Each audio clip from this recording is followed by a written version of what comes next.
Hello, everyone. Happy Friday. It's Everyday Shenanigans. I have many topics. I'm going to discuss Kaitlin Armstrong, who is currently on the run, suspected of murdering a cyclist. I'm also going to talk about Uvalde, the grandmother, the biological mother. She has something she'd like to say pertaining to her son. Also, one of the slain teachers, her husband has also passed away from a heart attack. I'm also going to discuss Katrina.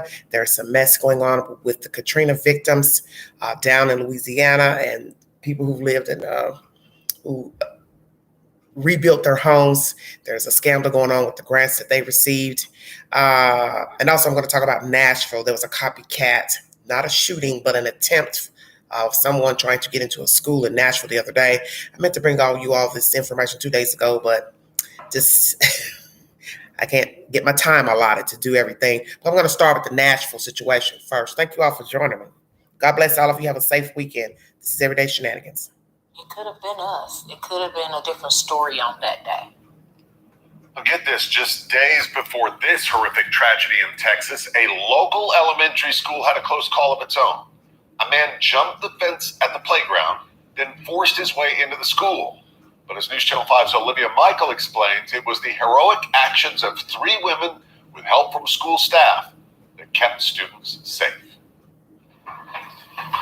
When I get right here, I hear Miss Davis yelling, he's trying to get in the building, he's trying to get in the building. During a kindergarten recess at Inglewood Elementary this month, fears turned into reality. A man jumped this fence. So I was yelling at them, y'all run, run, run. And so by the time they all got in and I turned around, my coworker, Miss Shay, she was helping Miss Davis hold him down. Kindergarten teacher Rachel Davis tried to keep the man from entering the school until he forced his way through. I got a call from one of the teachers down on the playground saying that a guy was on the playground that did not belong. That's when Shay Patton ran over. And then Miss Davis got in, like right about where you're standing, and she jumped on his neck from behind, and she fell into that corner. But he was just wild. You know, he was just over the top, fighting, scuffling, trying to get away. Katrina Thomas then joined the takedown. Together, the 3 women restrained the intruder. We didn't even think that he had a gun or a knife or nothing. A fear made even more real today, nearly 900 miles away in Uvalde, Texas. That's what we were afraid of. Him getting to some of these kids, some more staff. You know, we didn't want that. The gravity of the school shooting weighs heavily on this Inglewood community. But in their own case, these women say it was instinct that turned their fears into action. I think in situations like that, you just don't think about putting your life on the line. You just step in and do what you need to do. In Nashville, Olivia Michael, News Channel 5. Channel 5 is the... Oh, sorry about that. Hold on, you guys. There's more information. Hold on. Assault and trespassing. Try this strange 10-second technique tonight. Sorry about that. Hold on 1 second. Let me try to give you a brief synopsis of what this person looks like. Hold on 1 second. Thank you all for joining me. It's always something, is it not? Non-stop. I'm going to go back so I can show you what the person looked like. 1 second.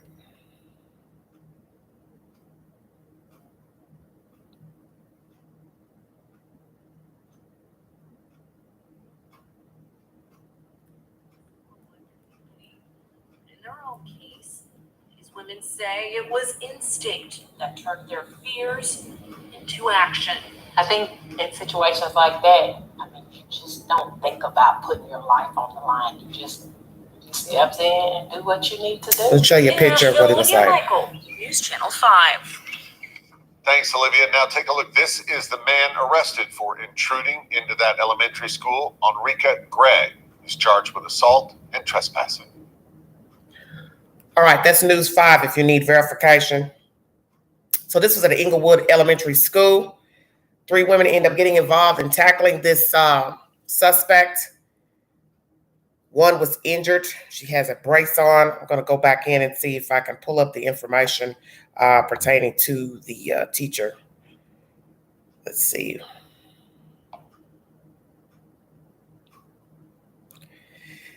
Several school employees are recovering from injuries after working together to hold down a man who forced his way into an elementary school in Nashville, Tennessee. Kindergarten teacher Rachel Davis told WSMV her students were going inside from recess when Enrica Gray jumped over the fence and ran toward them. I was trying to explain to him, sir, you cannot come in this door. This is not the front door. You're not allowed in this building.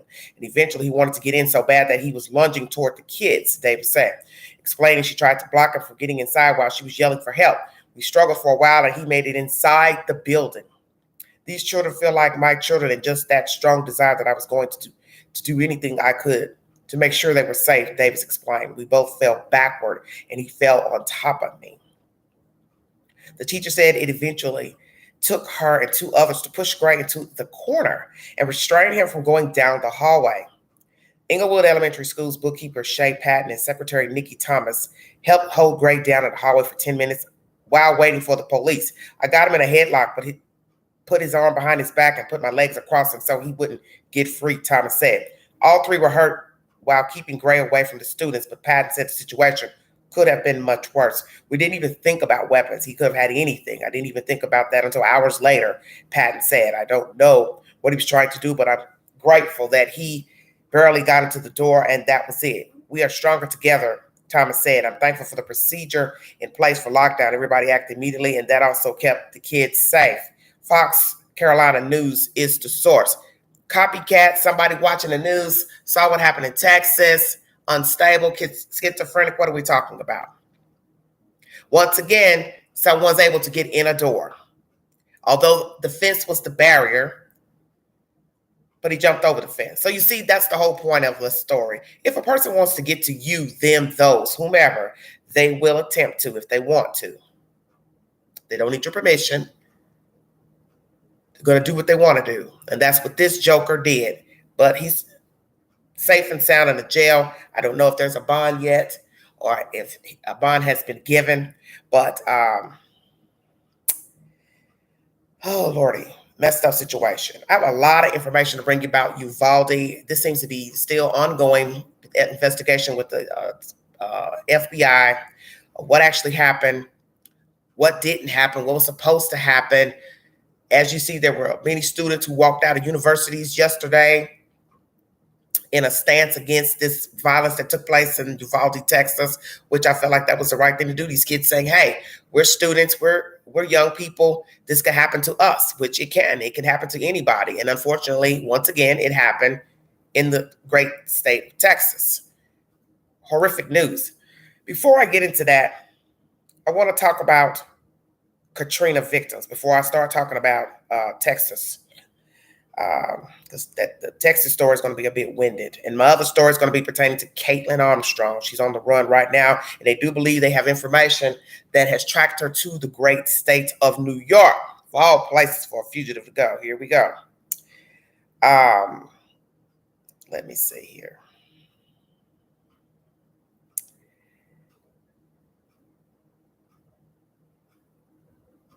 Trying to get this information. Thank you all for joining me. If you'd like to donate to the channel, $Big Angie, 129 Cash App. All super chats and stickers are welcome during this live. Hello, everybody. Thank you so much for joining me. I'm about losing my mind of what I'm supposed to be doing. So much on my mind pertaining to these stories. I'm just distracted right now.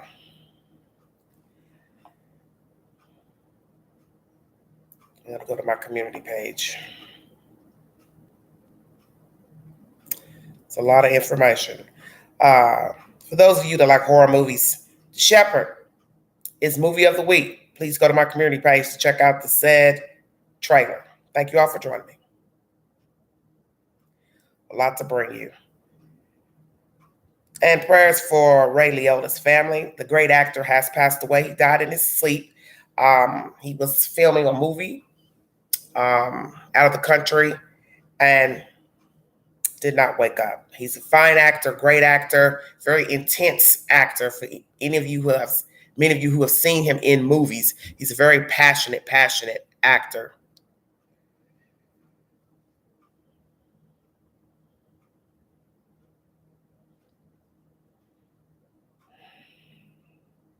Only when I go live.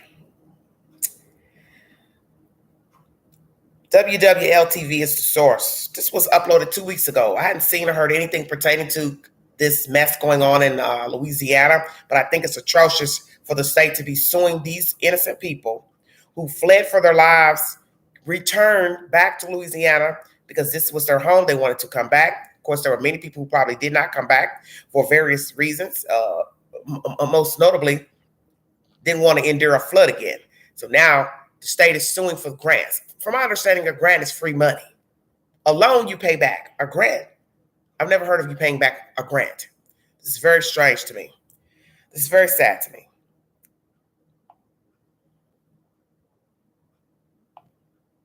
WWL-TV is the source if you need verification for the information. Louisiana homeowners. She did it with help from a grant from the state's Road Home Rebuilding Program. But anyway, I was happy. I was excited because I said that, even though I had some insurance, I didn't have enough where I could have rebuilt this house, and did the improvements to it that I did too. The Road Home program was designed to cover what insurance didn't after Hurricanes Katrina and Rita slammed the state back to back in 2005. Louisiana got more than $11 billion from the federal government to run the Road Home, and its big picture success is undeniable. More than 100,000 families got grants to rebuild and reoccupy their homes. And as the state's administrator says, that's mostly what happened. What we wound up with was about 95% of the homes that were helped by Road Home being rebuilt and inhabited after that. So it was the new vinyl siding, Right, the vinyl siding, yeah. But there's more to the Road Home story, and Celeste Matthews knows it all too well. Just days after returning from yet another evacuation last year for Hurricane Ida, she woke up to a knock on the door from a sheriff's deputy. So you're trying to deal with the aftermath of Ida, and then somebody shows up with these papers talking about suing you, for your house, and basically my house is all I have, And 16 years after Katrina laid waste to her home, the state was suing this former state social worker, trying to take back a big portion of her Road Home grant and poised to put a lien on her house if she didn't pay up. I tried to be a caring and a compassionate social worker. I did my job, but I went above and beyond the call of duty. And I feel like, I've done this for the state, not this same state of Louisiana, just talking about trying to take my house away from me. The state wants her to pay back $30,000, the portion of her Road Home grant called the Elevation Incentive Grant.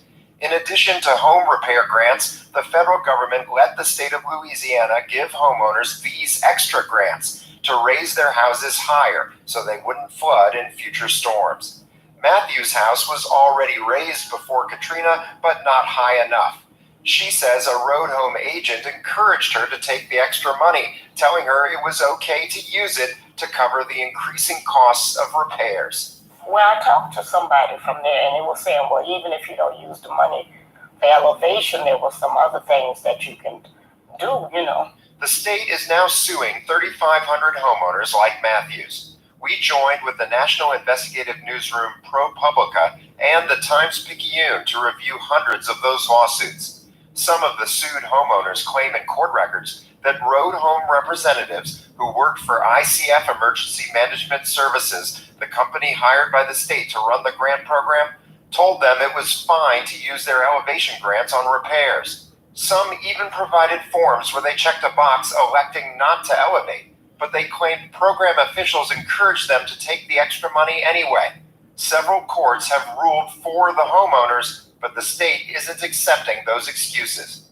Everybody who got the grants had to sign a document that said that articulated all of the requirements. HUD has been pressuring the state to pay back every dime in grant money that wasn't used properly. No one at the state wants to sue people. That's not the intent. They're just trying to stay in compliance. Paul Rainwater worked for the State Recovery Authority when the Road Home program was created and later oversaw the state's recovery effort. He tried a compassionate approach when he was in charge and got help from Washington. He says former President Obama's HUD Secretary Sean Donovan promised to find a workaround for people who use the elevation grants on repairs. Because you want to prevent fraud, but there's got to be something that takes into account what people are going through on the ground. And Katrina and Rita were unprecedented and still are unprecedented events. In 2013, HUD allowed the state to change the road home rules to let people use the elevation money on repairs as long as they showed receipts. But the elevation grant agreements most people signed in 2008 didn't say anything about keeping receipts, so few of them did. They never were told to keep these receipts, to cancel checks or whatever. They did what you're supposed to do, which is rebuild their home so they could put it back in commerce and live in it. Jay Abair is an attorney for Southeast Louisiana Legal Services, a law clinic that represents low-income homeowners like Matthews. He says $30,000 wasn't enough to elevate a house, and the state knew it. The ultimate proof? Years later, the state added another grant program to give the same road home recipients an extra $100,000 each to cover the cost of elevation. But there was only enough money to help about a third of them, so thousands were left without enough money to elevate, and in 2017, the lawsuits began. We're paying attorneys to sue our own citizens now, which is not the thing that we would like to be doing. Many homeowners can't afford to pay, so now they face liens, potential seizure of their property, and even bankruptcy. I think the payments would be like $500 a month over 5 years. You know, my income is barely a little bit more than that, so I'm not able to pay those type of rates back to the state. The financial pain is one thing, but the emotional toll is already too much for Matthews. She says it's time to stop fighting the road home. You know, I say if they really understood the psychological trauma that they place people through, maybe then that they would, just forgive it. If the state can't find a way to forgive it, Matthews says all she can do is pray she doesn't lose the home she worked so hard to rebuild. In 2016, the state sued ICF, the company it hired to run the road home, claiming it mismanaged the program at every step. ICF denies it breached its contract and says it, quote, worked within the policies put in place by the state. At the same time, the state has paid private lawyers more than $11 million to sue homeowners for all kinds of road home grants. They've recovered less than $13 million so far. The state says it tried for years to work with those homeowners to help them become compliant before suing them. Tomorrow night at 10, I'll look at what the government can learn from the road home experience to fix disaster aid and avoid more disasters after disasters. Longer days, welcome. WWL-TV is the source. Let's start with the basics. Did the government specify in the grants that the money had to be paid back? That's first and foremost. Because you just heard in this commentary that less than $13 million has been retrieved back to the state from homeowners. So basically what are you saying was a loan? Because most people assume a grant is free money. Because I do believe I got grants to go to school many years ago. I didn't have to pay that back. What was owed back was what I got as a loan from the bank to pay for schooling. So did you stipulate, did you have someone thoroughly explain this to these people? Because many people don't really understand sometimes things that they're signing. And we understand that is your responsibility for anything you put your Jane and John Hancock on. But was it thoroughly explained that this money I'm giving to you, or that Peter, Paul, Dick is giving to you, you have got to pay it back at this certain time here? I think most people would have probably said the hell with it. Hey, I'm struggling. I'm mentally struggling. Whether I want to come back to this state to live or not, I don't know that I'm going to have money to pay you back when I'm trying to get back. I got a family. I got this. I got all this going on. Who the hell wants to be liable for paying money back during a traumatic situation? It makes no sense. This is a great country. This is a rich country. This is the reason why people want to come to this country, because you have freedom to roam, to do what you want, be what you want. So it makes no sense to offer somebody money and don't stipulate that it's got to be given back. Most people probably aren't going to want it back, want to have to give it back or pay it back. My thing is, why take it when there were so many programs offered to people to move into houses, rebuilding houses? Oprah Winfrey helped build houses back in New Orleans, the general Louisiana area.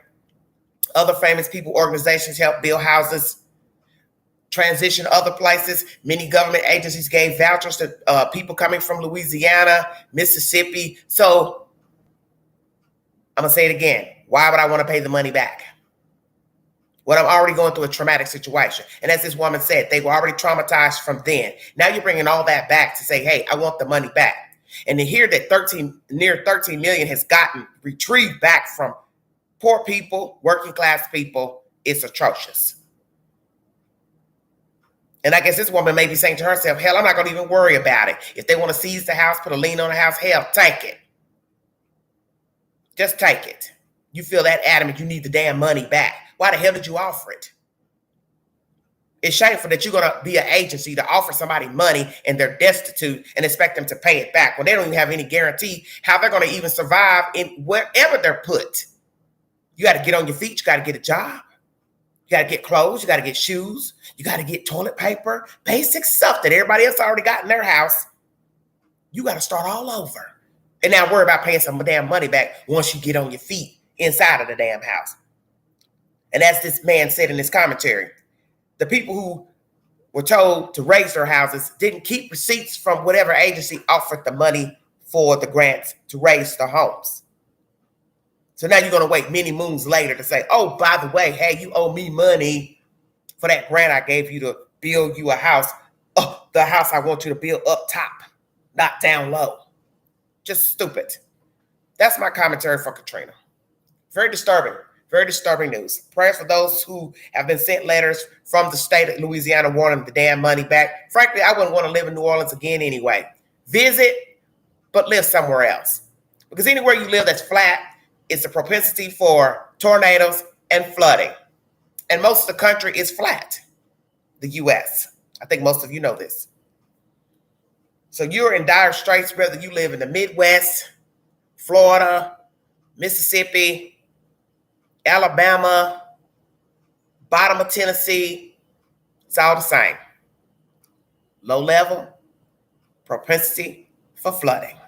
And that's what you have to understand when you live in places that have a great chance of flooding.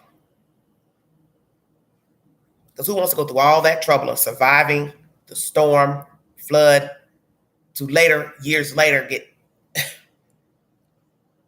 tap at the door, hey, you owe us money. A new stress that a person does not need. Very shameful. Very shameful. All right, we're going to start with this Uvalde mess. As most of you know,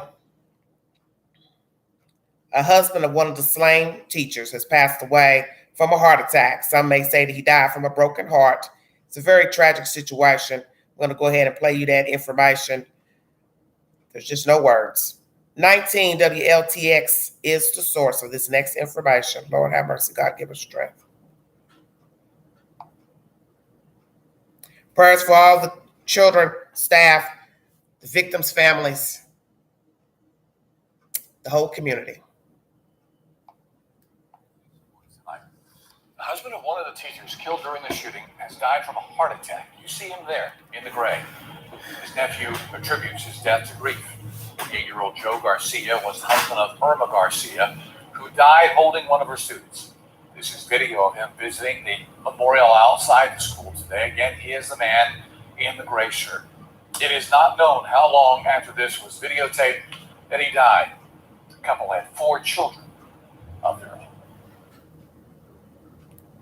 Joe Garcia, the husband of one of the teachers, died of a heart attack. Condolences to the family. This is a very disturbing situation. It has gotten worse by the minute. People arguing and bickering about what actually happened. Why was the shooter on the property for an hour? That is the latest debacle that's going on pertaining to this Uvalde mess. As most of you know, I don't really like talking about people who do these type of things because I talk about enough true crime as it is, and the content can become redundant at some point. It's very macabre to talk about death every day. And this is one of those type of subjects where it's he said, she said, who did what, who posted what. So I'm going to address all of that, what he posted, didn't post, what the mama said, grandmama said, family said, what the girl said who got the post. All that's going to be covered. Then I don't really want to just keep talking about it, because the point is the children are dead, the teachers are dead. Now this husband is dead. Nobody's coming back.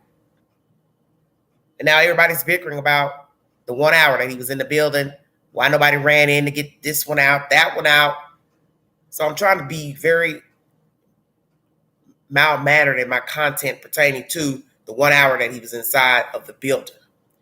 You could argue it 1,000 different ways. My main point would be, how did he get in the building? And what's going to be crazy is what I heard in commentary earlier is that one of the teachers perhaps left the door open. Now imagine if this is true, that one of the teachers left the door unlocked or something, or maybe I'm thinking of something else.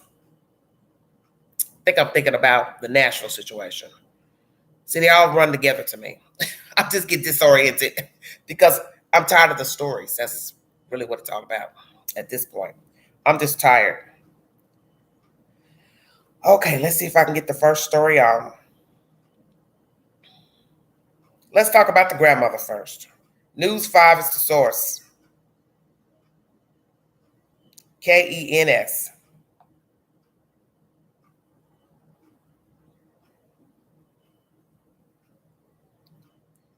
Live from the school as well. And Alyssa, what have you learned?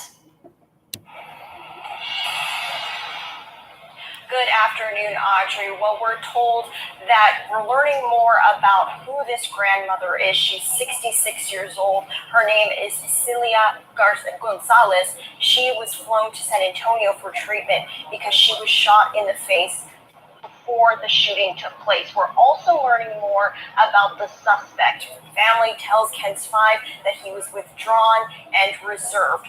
Witnesses tell us that they were trying to get access to the building after they say police were not doing enough. They were shouting at police officers to go inside the building and do something. One of those parents that was doing that is named Javier Casares. His daughter is Jacqueline Casares. She was in the 4th grade. She unfortunately was shot and killed during this mass shooting. Now, he said that he wanted to see them doing more. He tells us that while he was there at the site, he told bystanders nearby, let's go inside, let's do something. So just a lot of information to take in here. DPS says Ramos also shot 2 Uvalde police officers prior to going into the school after crashing his car. After that, he was able to get inside 2 adjoining classrooms and started shooting. One law enforcement officer told the AP that they had a hard time getting inside of the school, so they had to get school staff to come and unlock the door for them. We spoke to grandmother Dora Mendoza about her granddaughter. Her name is Emery Garza. She is heartbroken, saying she would never get to hold her granddaughter again. She is asking folks throughout the nation to not forget about these kids and to do something about it. Ramos bought 2 rifles legally and nearly 400 rounds of ammunition. So again, we're learning more about this investigation. Investigators are on scene. They have the perimeter of the school wrapped as they try to put together the pieces and figure out why he would do this to 21 innocent people. Reporting from Uvalde, I'm Alyssa Tejas, KENS 5. That's News 5. 400 rounds of ammunition. Why? To destroy, seek and destroy, and that's what he did. You can chop it up 1,000 ways. You're not going to know why he did anything because he's not here to tell us, to say why he went in that schoolhouse, what was going on with him internally. 2, 1, shoot the grandmother in the face, send that girl that text, Germany, Facebook posts.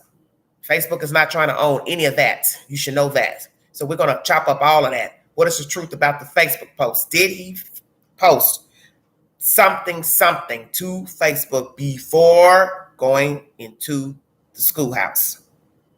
And if so, who saw it? And why didn't they call?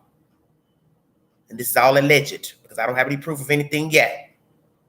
This is still an ongoing investigation pertaining to the protocol of the law enforcement going into the school, assessing the door, unlocking the door, shooting the suspect, the engaging between them and the suspect, all that is still on the table with law enforcement. As most of you know, the grandmother is in an area hospital. They're not wanting to reveal the hospital for the obvious reasons. But he shot her in the face. As far as I know, she is still alive.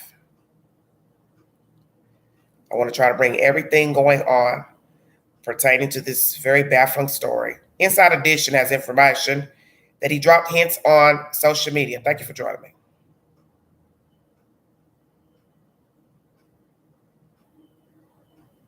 Well, don't claim it, dear.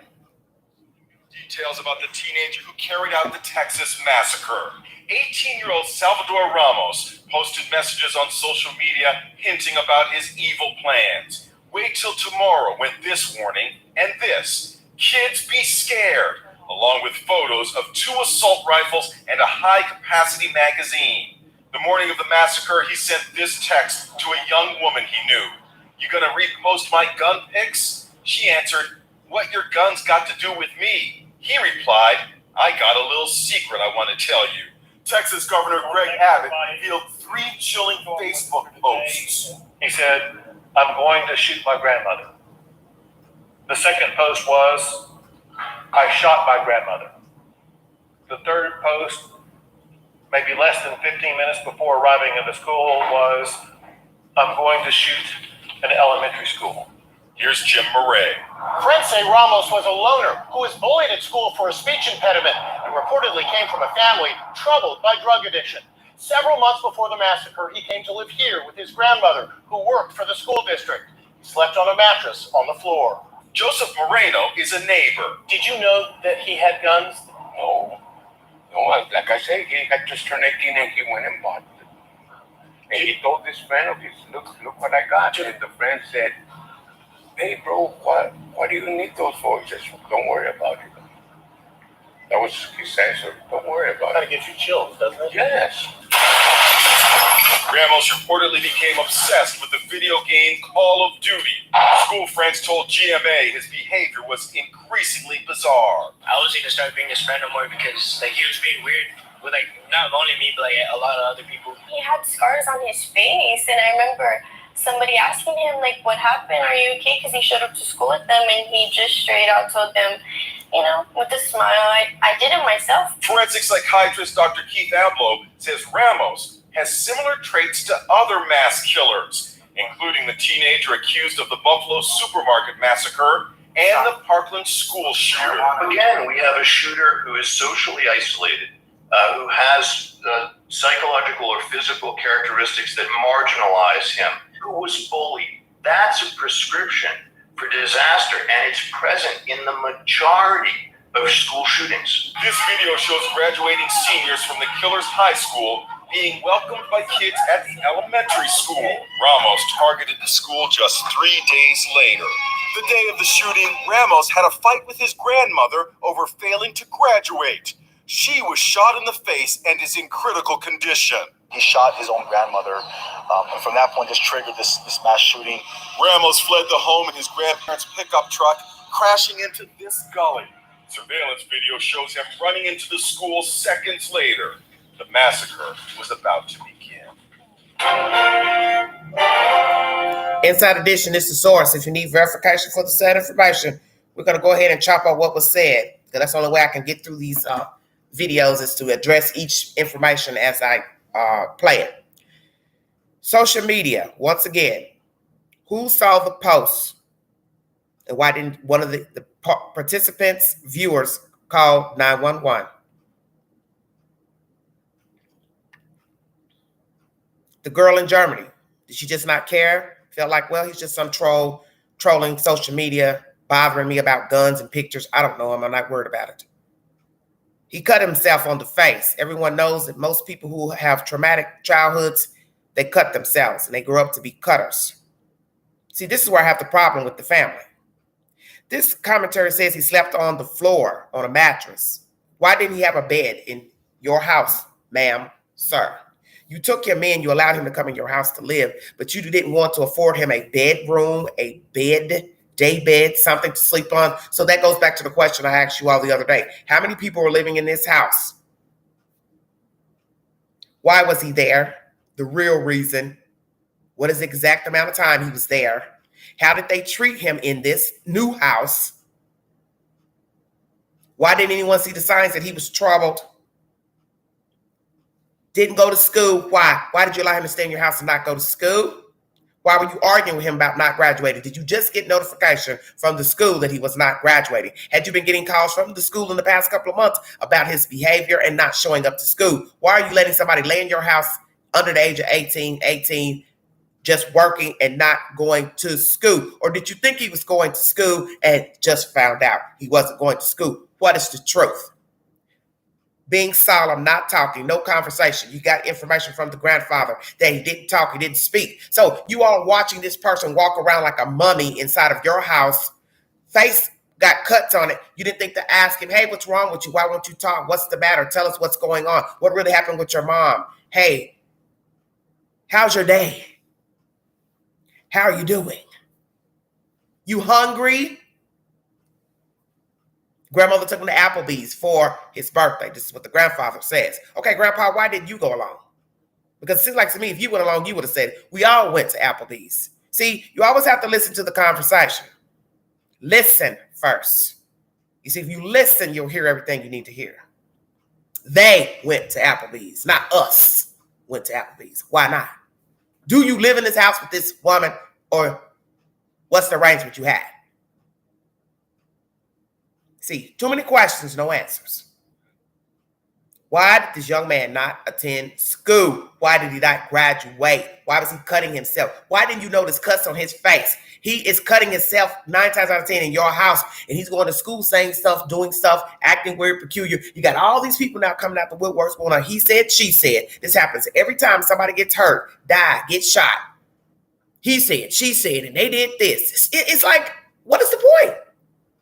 He looked weird. He acted weird. He didn't have no clothes. That's another thing that's crazy. He went to work at Wendy's or wherever. Why didn't he buy clothes? And said he's buying up ammunition and guns. The signs have been there. So this is why I want to know what the hell was going on inside of this house. How were you all treating this boy? Now this commentary says drug addiction. Well, who's on drugs? Mommy, daddy, who? Or you just speaking in general terms? A lot of people in the family got high. Well, was somebody getting high in the house where he stayed? The house he left from with the mama. Who was getting high at that house? How many people were living in that house? Who stayed at that house? Why was he living with the grandmother? Several months? Well, what's several months? 6 months? What's several? Several is what? 6 or 7? A few is 3 or 4. I'm just saying. Walking around, don't talk, don't engage, got cuts on his face and nobody asks, hey, what happened to your face? What's going on with you? Did you get in a fight? What? No, I'm cutting myself. You all allowed this demon to walk around building up anger for whatever reason and did nothing.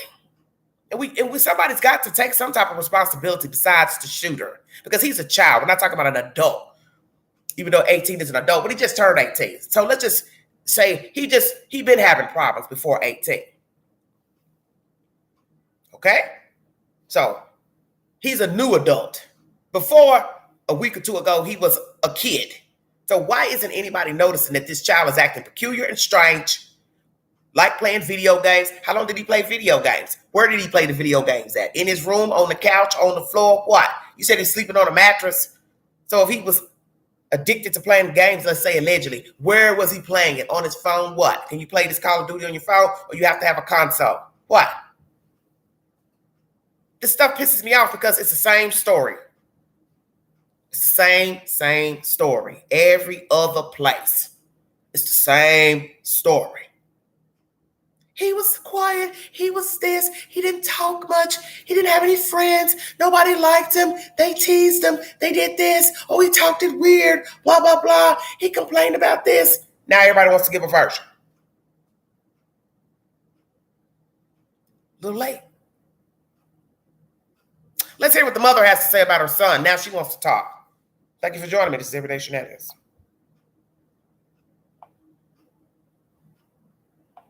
No peace in the valley. None. ABC News is the source.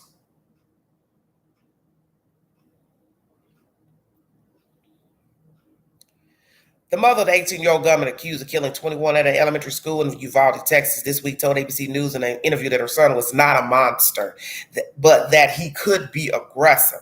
I had an uneasy feeling sometimes, like, what are you up to? Adriana Reyes told ABC News chief national correspondent Matt Gutman in a interview at her home. He can be aggressive if he really got mad. Reyes' son, accused shooter Salvador Ramos, allegedly purchased 2 assault rifles in the days after he turned 18 and used them to carry out the second deadliest shooting in U.S. history, all within a span of 8 days, authorities said. 21 people, including 19 third and fourth grade children, were killed in the attack. Law enforcement officials said 2 teachers were killed as well. Another 17 people were wounded. Let's pray for that 17, including 3 law enforcement officers. Ramos' grandmother, who police say was the accused gunman's first victim, is hospitalized in stable condition. We all have a rage that some people have it more than others, Reyes said. Reyes expressed sympathy for the children who were killed and the parents who lost them multiple times during the interview, but said she was not aware that her son had been buying the weapons. Those kids, I have no words, Reyes said through tears. I don't know what to say about those poor kids. Some classmates told ABC News that Ramos was known for fighting and threatening fellow students. They said he exhibited increasingly disturbing behavior over the past 2 years, threatening at least one classmate and stalking others, and that he claimed to have cut scars into his face. Ramos is accused of shooting his grandmother at their home in Uvalde before driving his grandparents' car to rob elementary school and opening fire. Anyone who shoots his grandmother in the face has to have evil in his heart, Texas Governor Greg Abbott said during a press conference Wednesday, but it is far more evil for someone to gun down little kids. So the mother, let's get her name correctly. Oh, Lordy, Lordy.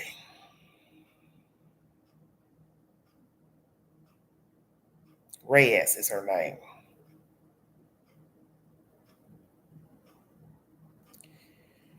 Make sure I pronounce everybody's name correctly to the best of my ability. Anyway,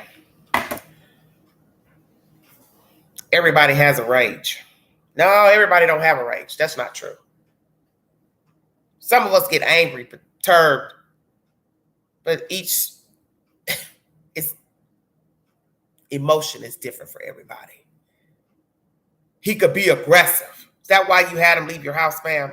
He was aggressive in your house. He was possibly aggressive because he wasn't treated well by certain parties. I'd like to know if you or your husband, boyfriend, lover, or somebody is a part of this problem.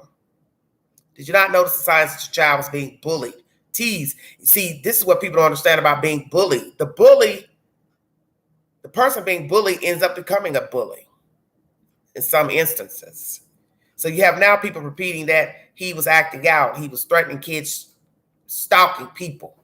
Who was he stalking? Did they ever complain, go to authorities, go to the school, their parents and say, hey, this guy's messing with me? Or was he starting to mess with the people who bullied him? Stay woke. This happens. Teased children become bullies and a problem person down the road if they don't get help. And we know how severe bullying can be. Many children have been murdered from being bullied, set up, meet with people thinking they're their friends, wanting to like them, and set them up to hurt them, beat them up, cut them, shoot them, all type of crazy nonsense. Is this what we're talking about? That our shooter was bullied and later became a bully. That's why he stopped going to school, because he had became a menace at the school that he was being bullied at. And this is not to make any excuse for what he did the other day, but it shows just cause of perhaps this is what happened to him. That he was bullied, he became a bully and built up anger and shot whoever got in his damn way, such as grandma. Say it again, why did he shoot the grandmother only and not the grandpa? What will she reveal? Will she even be able to talk to tell us what the hell was going on and what she said to him on that fateful day for him to go ham? Were the grandparents mistreating this child? Grown up now. Was past tense. ABC News was the source for that said information. Does she have any regrets, the mother? about not getting her child any help. What age was he getting bullied? What age did it start? Did you ever try to take your child to get any type of mental help for his aggression? Did you know that he was being teased, ma'am? What was the real reason you took your child out your house and put him over here with your mama? Or whose ever mama that is, that's now lying in a hospital. See, too many questions. No answers. KNS5 is the source pertaining to the grandmother.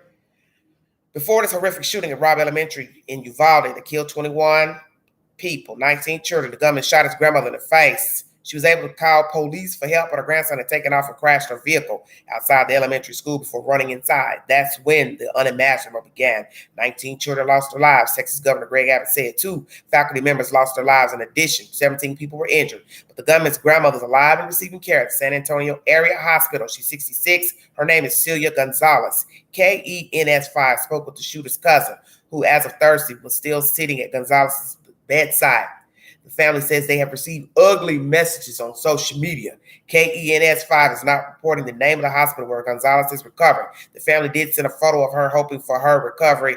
And of course, this is a picture of the grandmother who looks pretty youthful for 66, 67 years of age. So now we have to ask ourselves, how old is his mother? Is she the mother of his mother? I don't know. So let's go here and address that. If anybody out there wants to stalk and hurt, don't do that. We already have dead children, dead teachers. A husband has died because his wife just got murdered. Why are you wanting to send messages to the family? Don't do that. Don't try to find the lady in the hospital. If she has social media pages, don't stalk her pages. Don't put stuff in her inbox.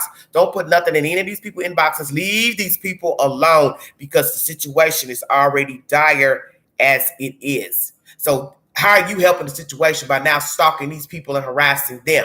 You can't blame everybody for whatever the hell went on in the house with his mother and grandmother and grandparents. That's on them. They got to sleep with whatever happened. We don't got to sleep with nothing. We're just going to pray for the family and the community. But don't you become what we're talking about. Because you're no different than the people that bullied him. And then allegedly he becomes a bully. So how are you different if you're now stalking these people in their inboxes and social media pages? Don't do that. You're too old for that, and that's childish, it's petty, and it's disrespectful because we don't know everything that went on.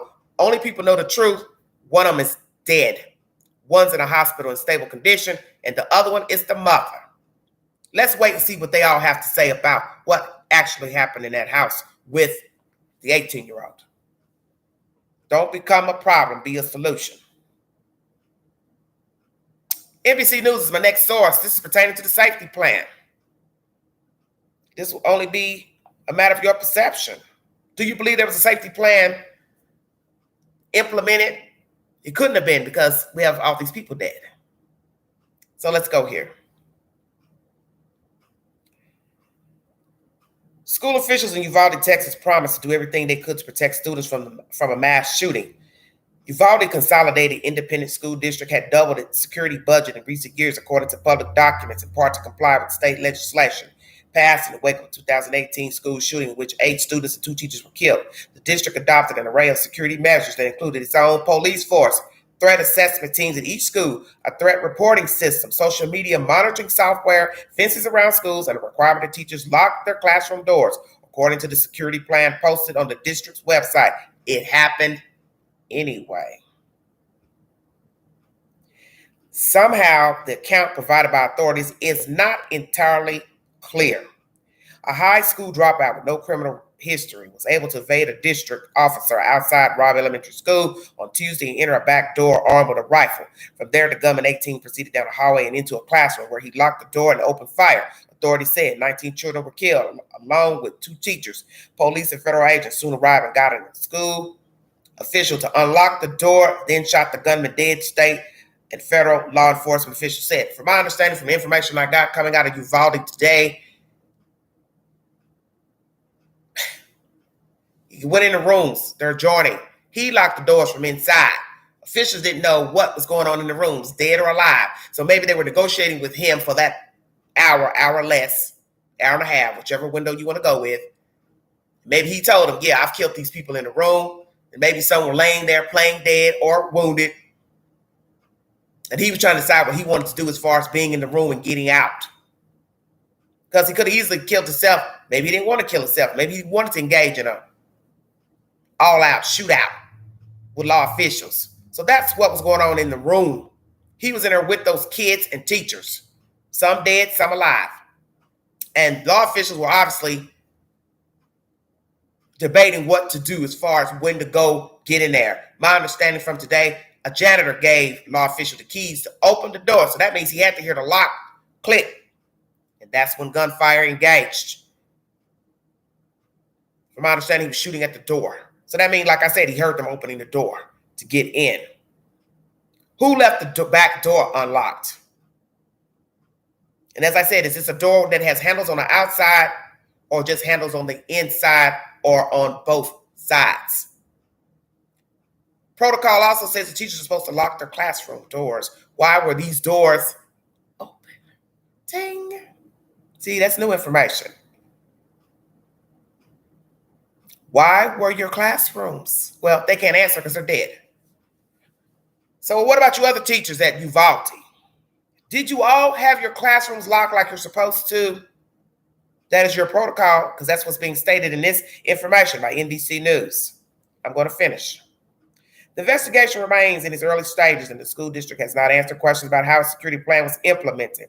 But the death toll suggests that even security plans that appear to be comprehensive and up to the latest research-based standards may have gaps and ultimately fall short of preventing the worst-case scenario, experts said. We can do everything we can to mitigate and prevent school shootings, but we are never going to stop these events from happening 100% of the time because evil exists, says Kathy Martinez-Pratt, director of the Texas School Safety Center, a program at Texas State University that helps districts develop safety plans and makes sure they are meeting requirements outlined in state laws.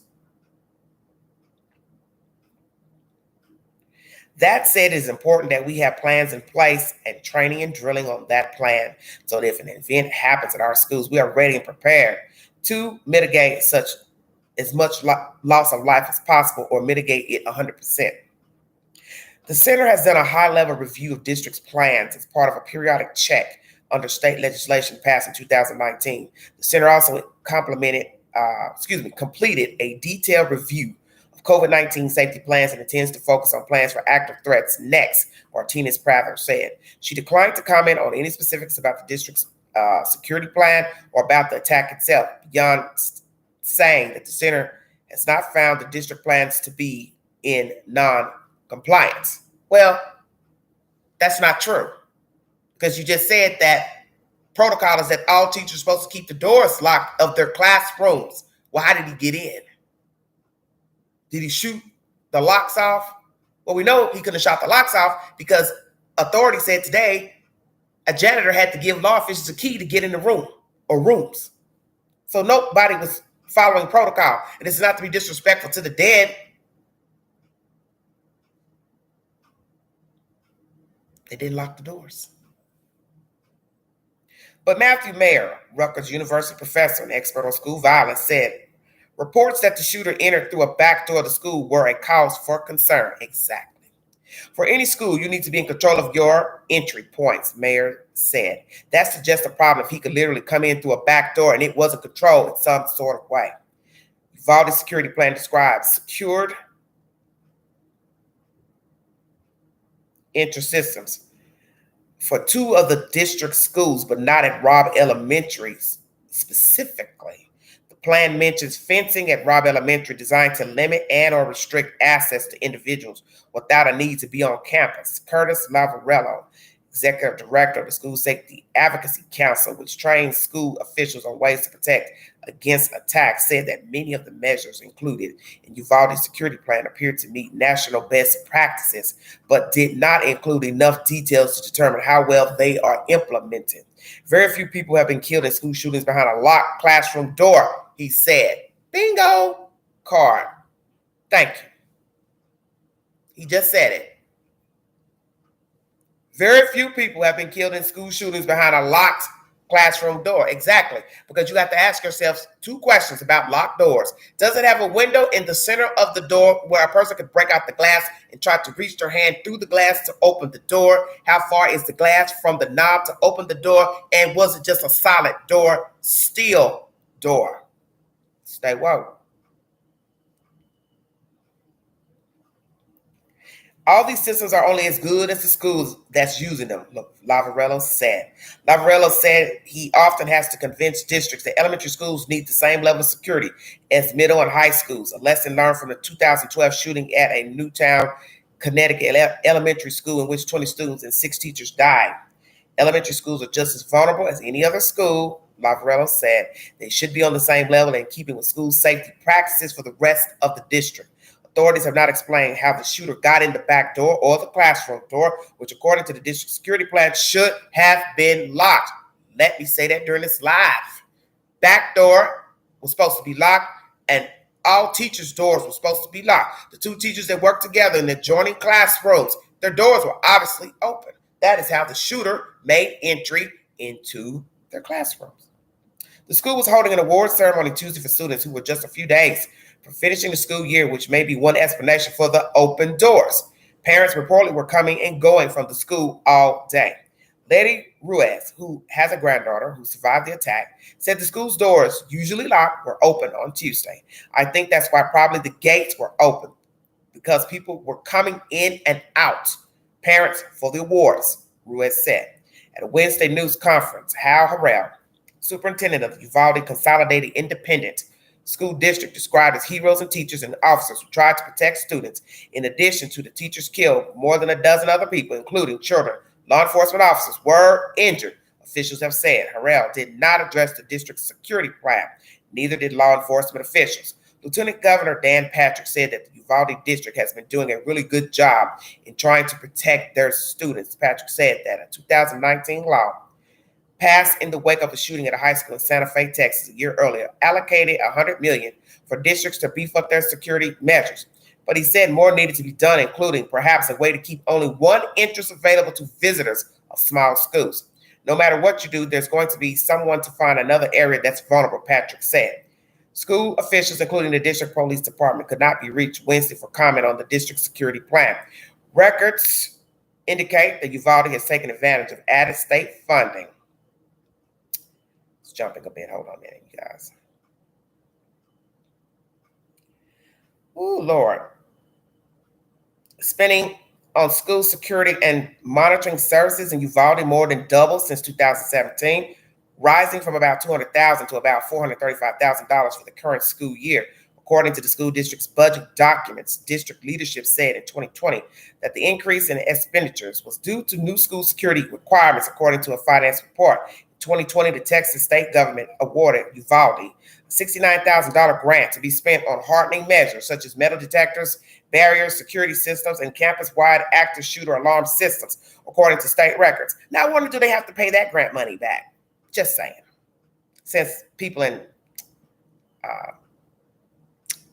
Louisiana got to pay their grants back for allegedly building their houses above level. Yeah, that's a little side joke. The funding was part of the state's 2019. Sorry, keeps jumping off. Hold on, you guys. This is a long article. It's a bit longer than what I expected. Okay. The funding was part of the state's 2019 initiative for physical security upgrades. April 2018, a few weeks before the Santa Fe shooting, Uvalde police charged 2 teenagers for allegedly planning to set off explosives and open fire at the local junior high school in an apparent copy of the 1999 school shooting in Columbine, Colorado. Officials could not be reached for comment on what came of that case and whether it influenced the district's security plans. Uvalde's school security plan also includes support for and surveillance of students, emotional health, including programs to report bullying and access to social workers and case managers. Well, that didn't work in this case. Such measures, sometimes described as a softening of schools, in contrast to physical hardening, can help reduce violence if implemented properly and students trust the system enough to report potential threats, Mayor said. The shooter had a tumultuous home life and signs of troubled behavior, but no known history of mental illness or criminal record, state officials said. NBC News requested any school reports of bullying or threats involving the shooter, but has yet to receive a response. Now, the next is about the mayor saying that, somebody by the name of mayor stressed the need to look beyond campus security and embrace more stringent gun laws. Let's see. I'm gonna go to the bottom of this article. The gunman sent a private Facebook message minutes before the attack saying that he was going to it. Steve McGraw, director of Texas Department of Public Safety, during the Wednesday's conference. Investigators are looking for earlier signs that might have been missed. Obviously, this is a situation where we failed in the sense that we didn't prevent this mass attack, McGraw said. But I can tell you, those officers that arrived on the scene put their lives in danger. They saved other kids. Let me go up here.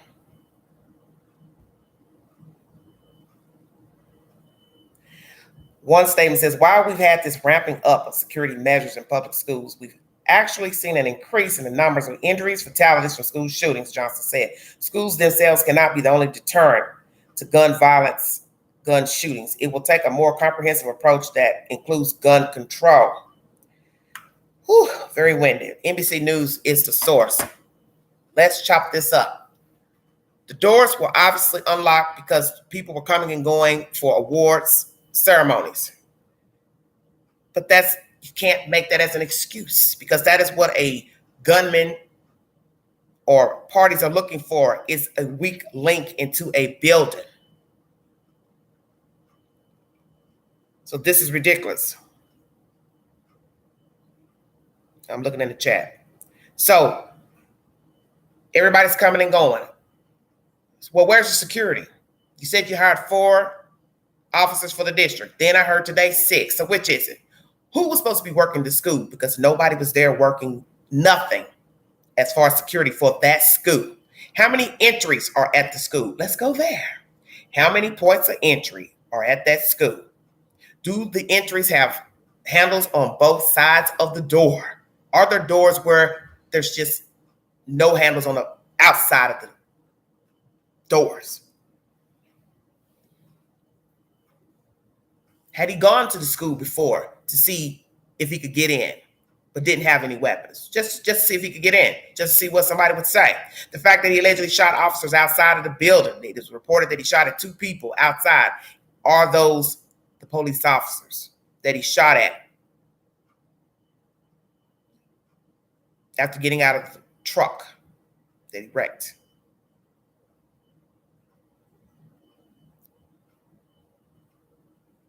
Open doors, unlock classrooms. See, what you have to ask yourself is the ultimate question. Were you all just lax in behavior? You didn't have appropriate people working the school for security. You've left your classroom doors unlocked as teachers, and you've also left that damn door and other doors unlocked when it wasn't award ceremonies. So that's going to be the test. If somebody can come forward and say, hey, I walked in that school when it wasn't award ceremony time, and I got in just fine. And I got in this door, that door, that door. That's what's going to be jacked up. Somebody comes forward to say they've entered the school when it wasn't award season. Lord have mercy. Woo.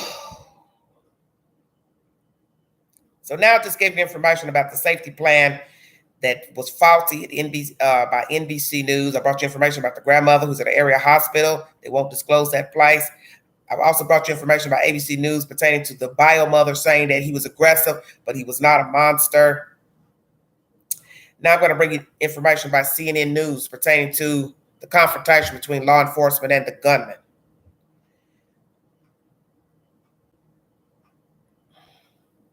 The 18-year-old gunman who killed 21 people at the elementary school in Uvalde, Texas, was not confronted by police before he entered the school, a Texas law enforcement official said Thursday, contradicting earlier comments from authorities and raising further questions about the police response to the massacre. He walked in unobstructed initially, Texas Department of Public Safety, DPS Regional Director Victor Escalon said. So from the grandmother's house to the ditch, to the school, and to the school, he was not confronted by anybody. A DPS representative on Wednesday said a school resource officer had engaged with the suspect before he went into school. So why'd they lie and say that if that was not true? Don't know. Escalon's comments came in a news conference that added further confusion to the timeline of Tuesday's horrific shooting that left 19 children and 2 teachers dead. The massacre marked the deadliest U.S. school shooting in nearly a decade. It was at least the 30th school shooting at a K-12 school in 2022. 30th. Put that on camera. Record. 30 incidents have taken place in this new year. And we're just in the month of May, coming out of the month of May. This is truly disturbing. It has thrown the nation where active shooter attacks jumped more than 50% last year, yet again into a fury of anger and grief amid renewed calls for gun laws reform. In his comments, Escalon said that the suspect, Salvador Ramos, shot his grandmother, wrecked his truck in a ditch outside the school at 11:28 a.m. He exited the truck with a rifle and shot at 2 people across the street, Escalon said. He then approached the school and shot at the building multiple times and walked in through an apparent unlocked door at 11:40 a.m. So this is crazy. So allegedly he shot at 2 people across the street. Who are those people? He shot at the building. So you mean to tell me nobody in the school didn't hear him shooting at the building before he walked in? Of course, naturally, that would have been atrocious. You crazy too. You running out and see the gunman standing there with the gun because you're coming out to see who the hell was shooting, or you're looking out the window. You're supposed to lock your door when you heard the gunshots. Stay woke. If this information is true, and I'm assuming that it is because that means you had to walk outside the building, the perimeter, found shells, casings, which would lead you to say, okay, he shot outside. Then why didn't the teachers lock the damn doors? You want me to believe you can't hear an AR-15?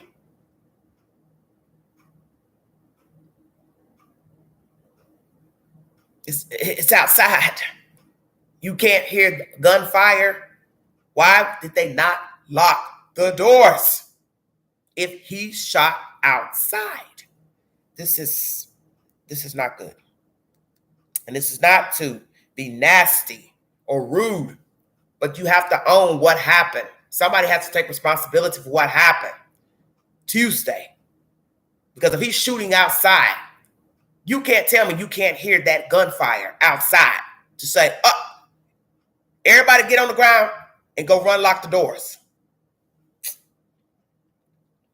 That door is normally locked unless you are leaving to go home on the school bus, former Principal Ross McLaughlin told CNN's newsroom on Thursday. There was no school resource officer on site or available at the time, he said. Inside, the suspect walked into a classroom and fired more than 25 times, Escalon said. The majority of the gunfire was in the beginning of the attack, he said.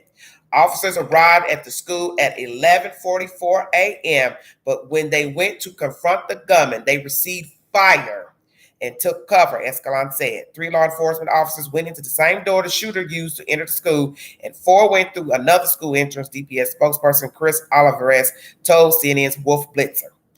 Officers called for more resources and personnel, evacuated students and teachers in other parts of the school. So for those who are wondering what the hell was going on in the school, allegedly, the officers that went in another door were getting people out of the building.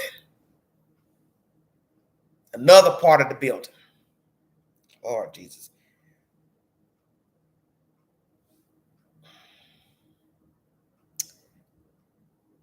Officers called for more resources, personnel, evacuated students and teachers in other parts of the school, and at some point entered negotiations with the suspect, Escalon said. After about an hour, U.S. Border Patrol tactical team came to the classroom, forced entry, and fatally shot the suspect, he said.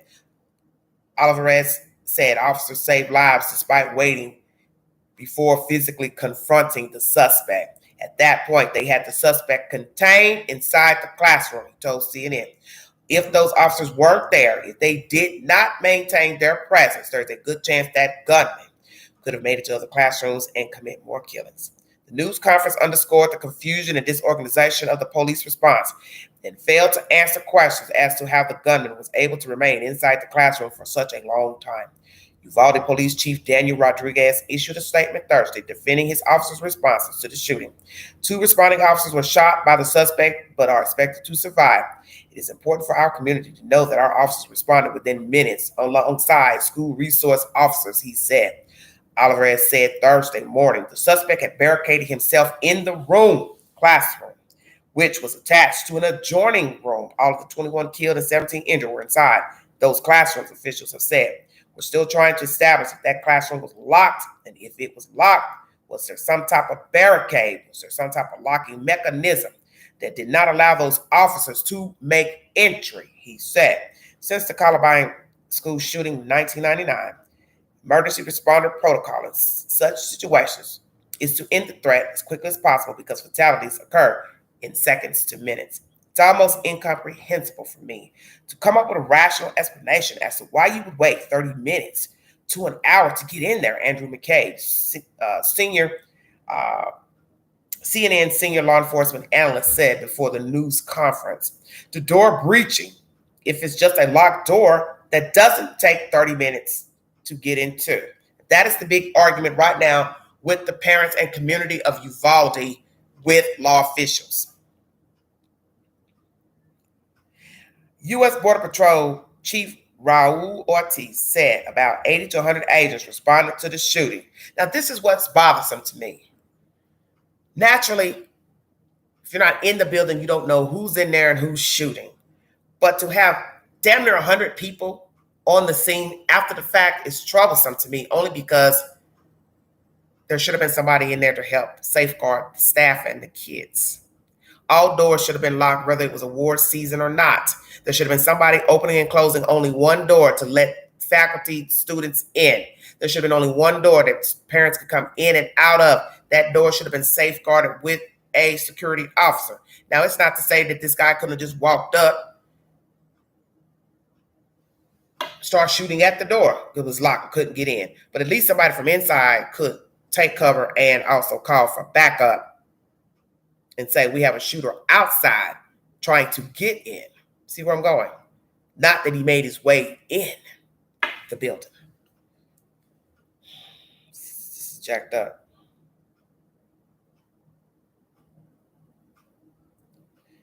There's a lot more to this article, CNN. I'm not going to read all of it because it's winded, but that's the gist. He goes in, shoots everybody on site, barricades himself in there. They finally make way to get in there.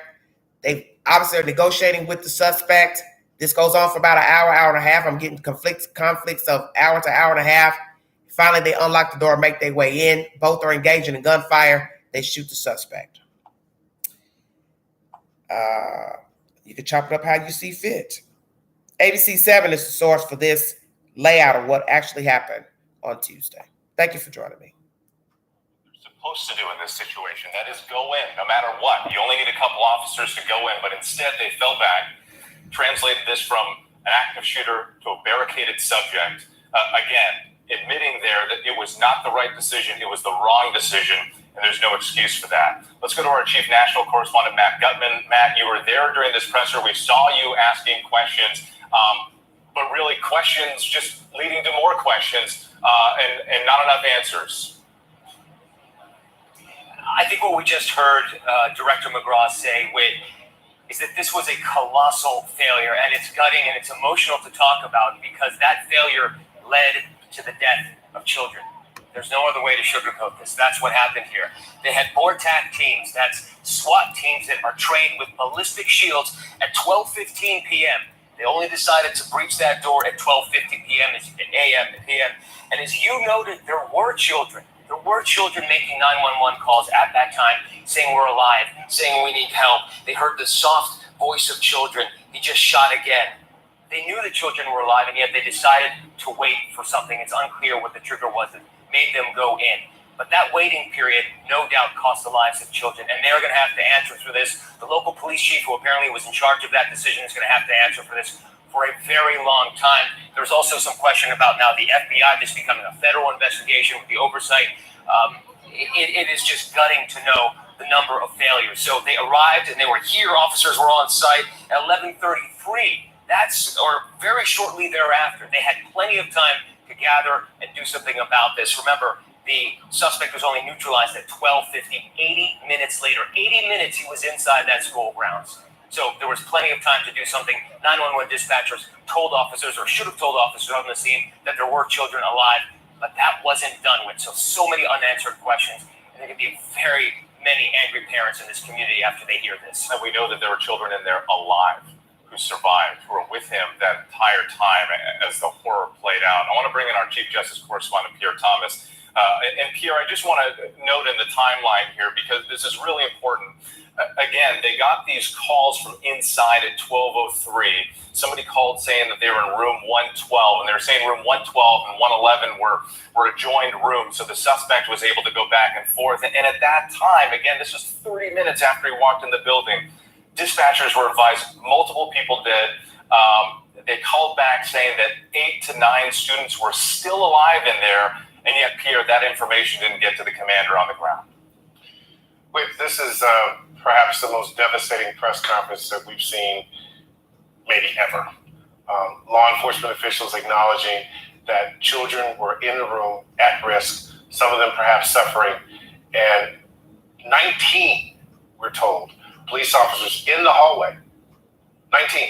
They broke the protocols, as the commander talked about, of engaging. You engage the suspect until he's neutralized, period, full stop. Did not happen.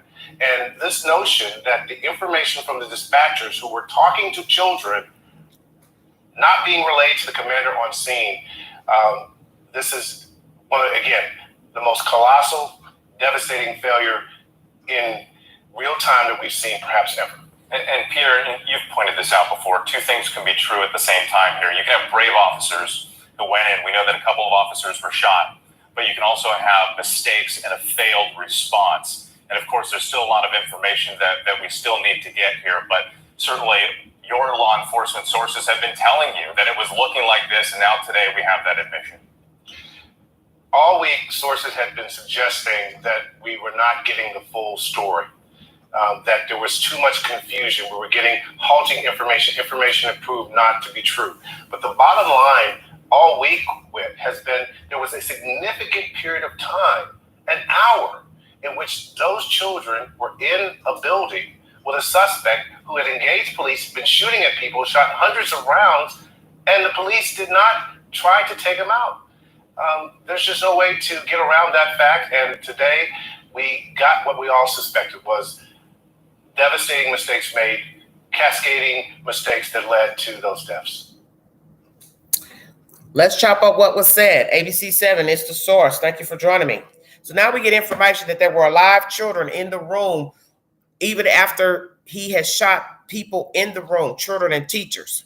So what we have to ask ourselves before being judgmental, because I'm trying not to be, but I needed to know who knew what. So if the children had engaged with a dispatcher, how did they do that? Did one of the children call 911 on their own phone?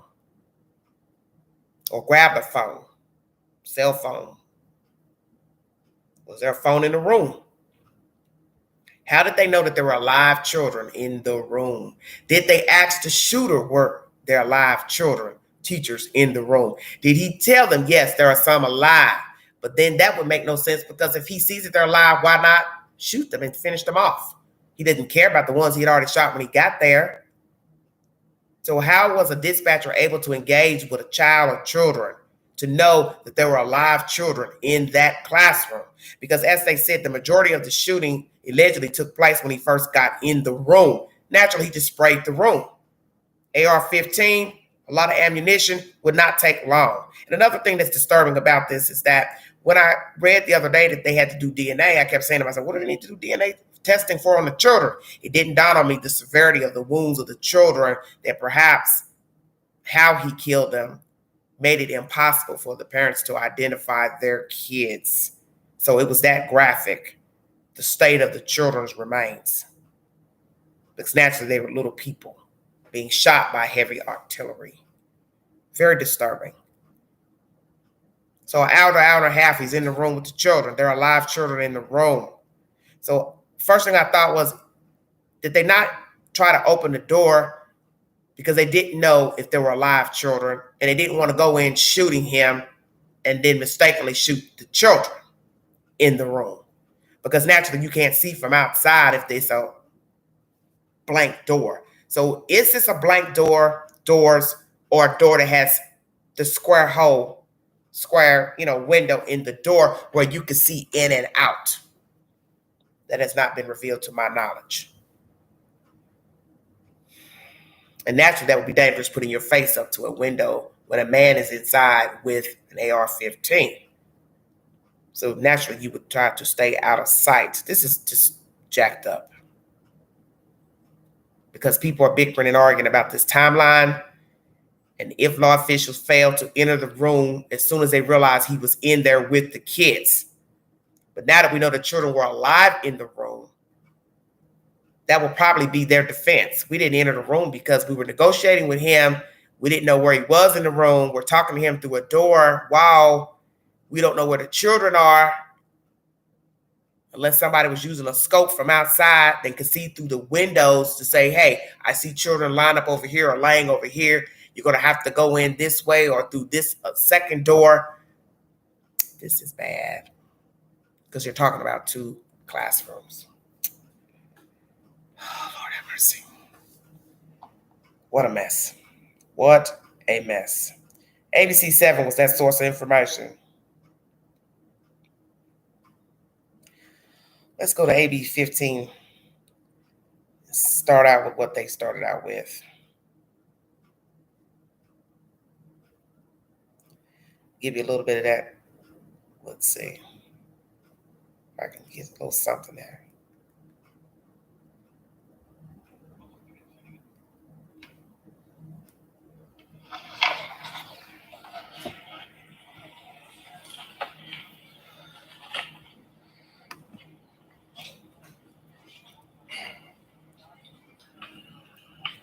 All right, everybody, it's about to get started.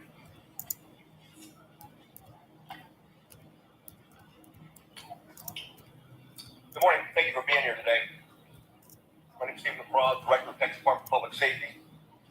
On Tuesday, the district attorney for the 38th Judicial District received a mutual request that the Texas Rangers under the Department of Public Safety assume lead responsibility in this horrific murder of 19 innocent child and 2 adults. Our goal today is to provide the parents, the community of Uvalde, the public, as much information as we can with where we are on the investigation.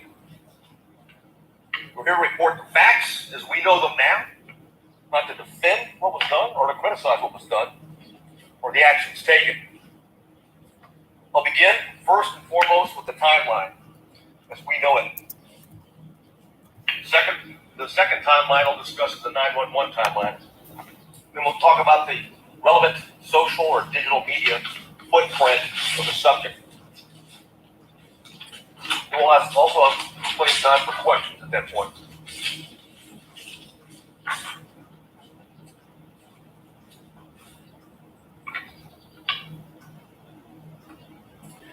At 11:27, we know from video evidence, 11:27, the exterior door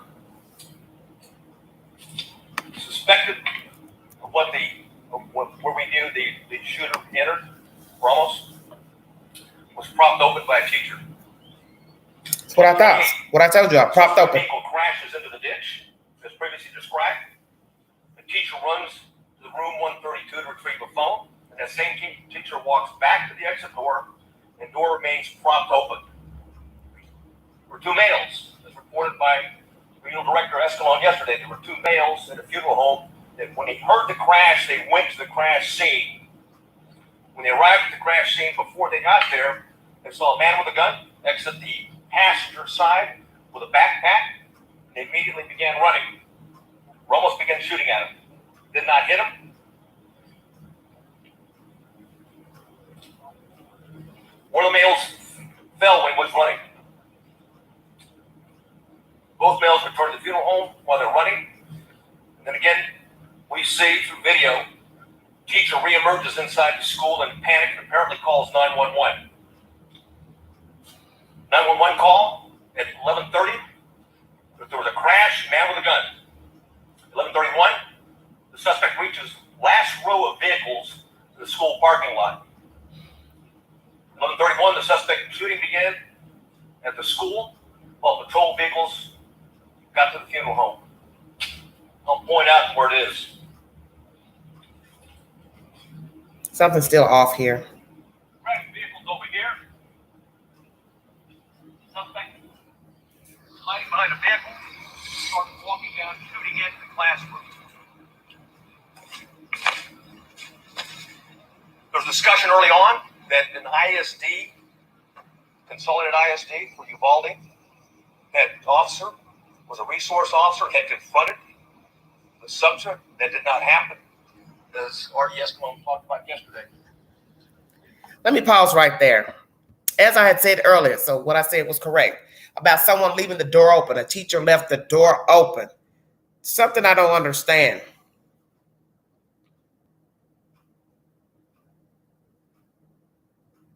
She goes back in to get her phone. She comes back out. Obviously, here's the crash and sees him getting out with a gun and runs in to call 911. This makes no sense. Well, if she ran in to call 911, how did he get in the damn building?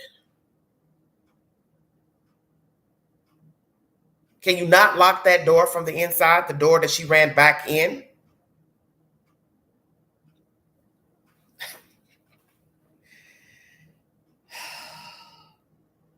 First propped open.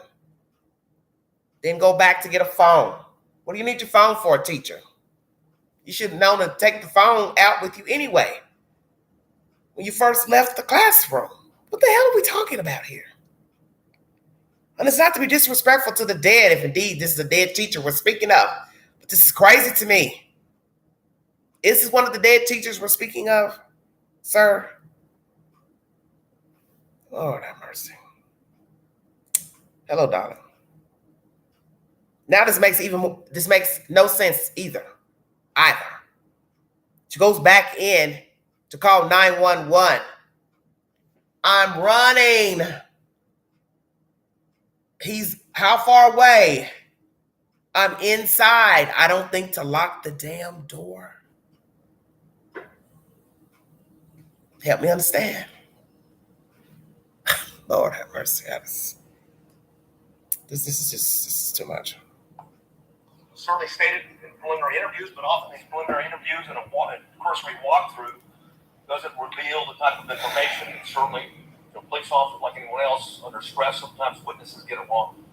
But the bottom line is that officer was not on scene, not on campus, but had heard the 911 call with a man with a gun, drove immediately to the area, sped to what he thought was and where was he? A man with a gun, to the back of the school, what turned out to be a teacher, and not the suspect. In doing so, he drove right by the suspect, who was hunkered down behind a vehicle, where he began shooting at the school.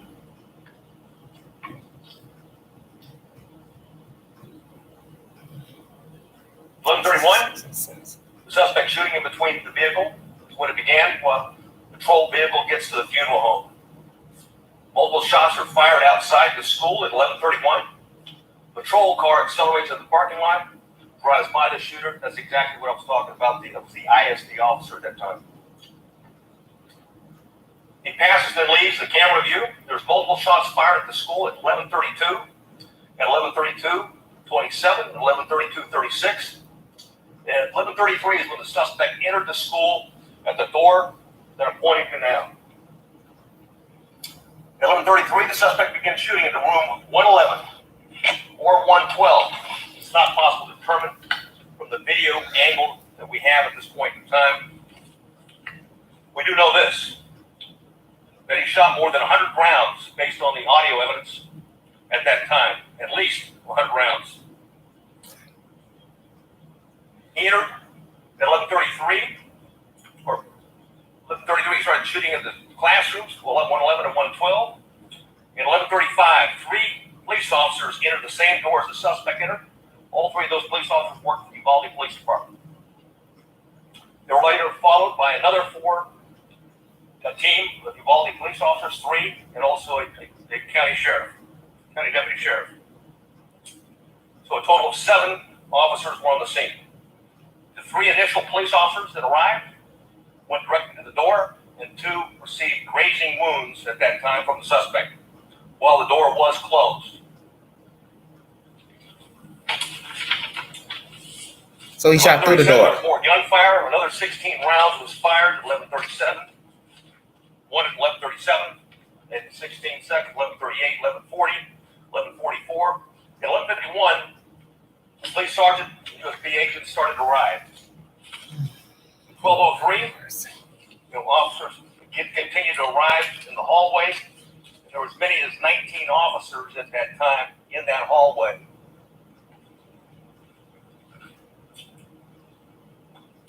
At 12:15, we know that BORTAC members arrived. Not the entire BORTAC, but members of BORTAC, along with Shields. At 12:21, the suspect fired again, was believed to be at the door. 11:21, law enforcement moved down the hallway. At 11:50, so he's shooting through the door. Using keys that they're able to get from the janitor. Oh my God. Because both doors were locked. Both of the classrooms that he shot into were locked when officers arrived. They killed the suspect at that time. And now I'd like to go over the 911 timeline.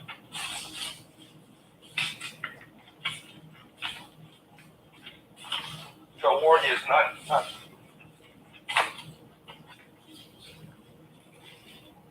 better than I read it than you listen to it.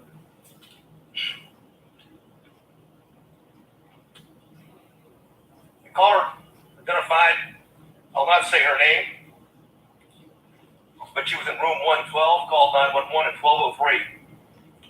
The duration of the call was 1 minute and 23 seconds. She identified herself and whispered she's in room 112. At 12:10, she called back in room 12, advised her both were dead. 12:13, again she called on the phone. Again at 12:16, she called back and said there were 8 to 9 students alive. At 12:19, so it's the teacher. 911 call was made, and another person in room 111 called. I will not say her name. She hung up when another student told her to hang up. 12:21, you can hear over the 911 call that 3 shots were fired. At 12:36, 911 call, it lasted for 21 seconds. The initial caller called back, student child called back, was told to stay on the line and be very quiet. She told 911 that he shot the door. At approximately 12:43 and 12:47, she asked 911 to please send the police now.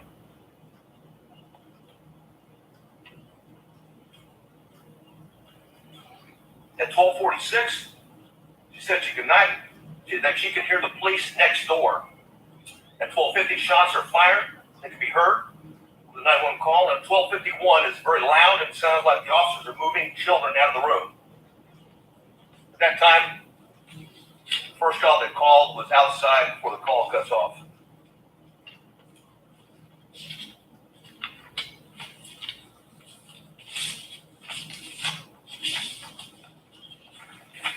Simple information that we have. There are 15 total magazines at the school related to the crime scene. 11 of those magazines were inside the school. 3 were on the suspect's body. 2 in room 112, 6 inside room 111. 5 were on the ground, 1 was in the rifle. There were 32 magazines outside the school, but on school property. 1 just outside the school building, and 31 in the suspect's backpack that he had not taken to the classroom with him. There were 15 magazines at the crash site. There were 2 magazines at the suspect's residence for a total of 60 magazines. He had purchased and had a total of 1,657 total rounds of ammunition. 1,000. 315 of those rounds were inside the school. 142 of those were spent cartridges. 173 were live rounds. 922 were outside of the school, but on school property. 22 of those were spent cartridges. 900 were live rounds. 422 were at the crash site. 22 were spent cartridges. 420 of those were live rounds. There's 35 spent law enforcement cartridges total in the school. 8 of those were in the hallway. 27 were inside the classroom. 27. Where the suspect was killed.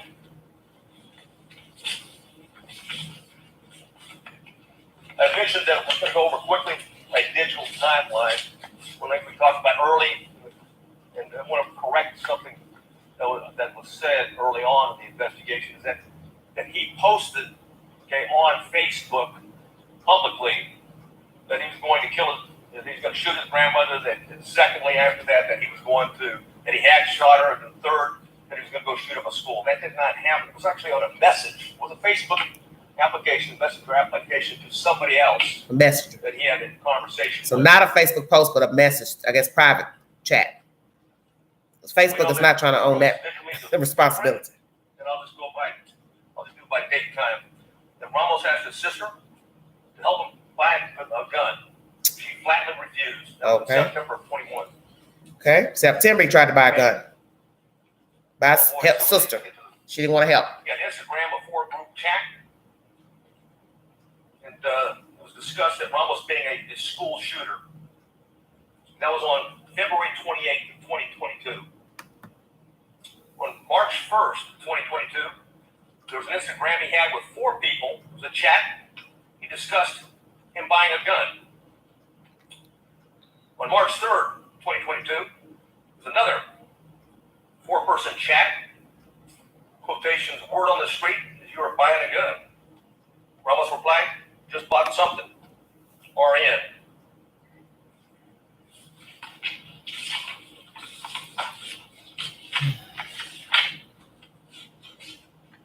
On March 14th, there was an Instagram posting by the subject, in quotations, 10 more days. The user replied, are you going to shoot up the school or something?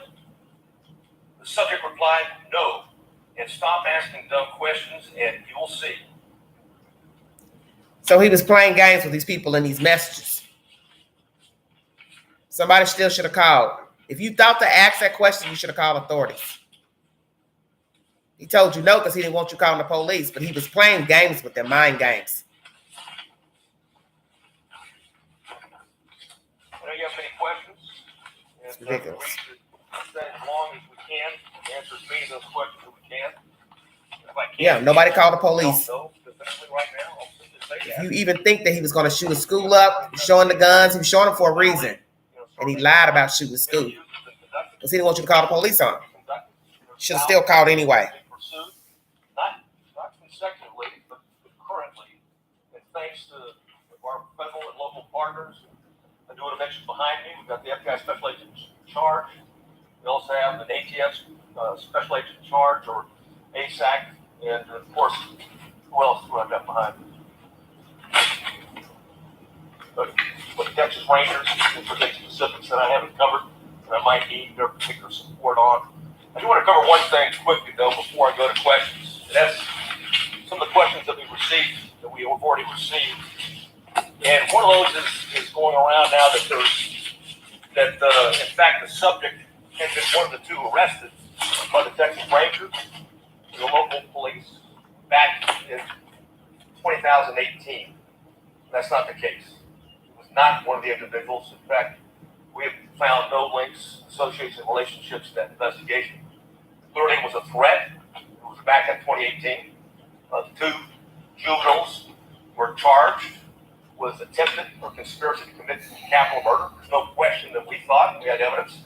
Certainly, the district attorney agreed that these juveniles, one 13, one 14 years old, was a threat to Uvalde. And there was a discussion at that time, even the senior year of the one that was 14 years old, which would make it 2022.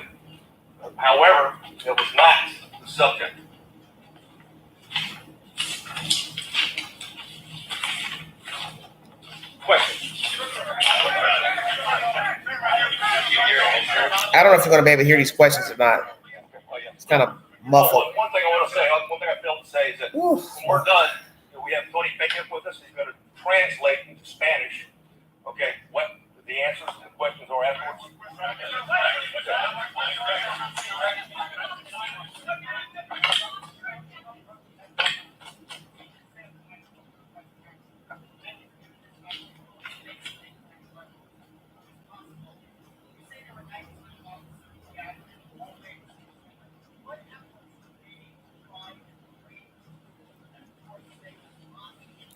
I'm going to stop it there because you can't hear. You'll just be hearing him respond. ABC 15 Arizona is the source. You're welcome to get this off my page, my community page. It's like 3 hours long.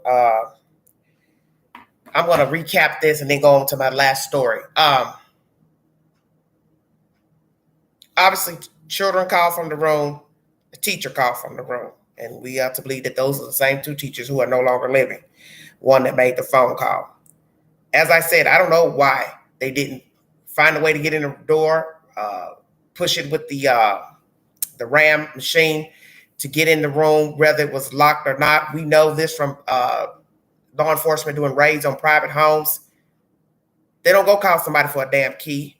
They just push the damn door open and they use one of those RAM machines to get in. So maybe that's what you all should have used then. Naturally, he is going to shoot at the door because he's crazy. There's just no way around it. So I don't know what they were thinking. I don't know if somebody was radioing to them while they're out there in the hallway. Hey, there are children in there. Hey, there's some alive. Hey, we need to know exactly where he is before pushing the door open. Ask to not have more casualties. I don't know. I don't know who's going to speak on behalf to say what they were thinking and not thinking. But it is a sick situation. It was a sick situation. That there were alive people still in the room.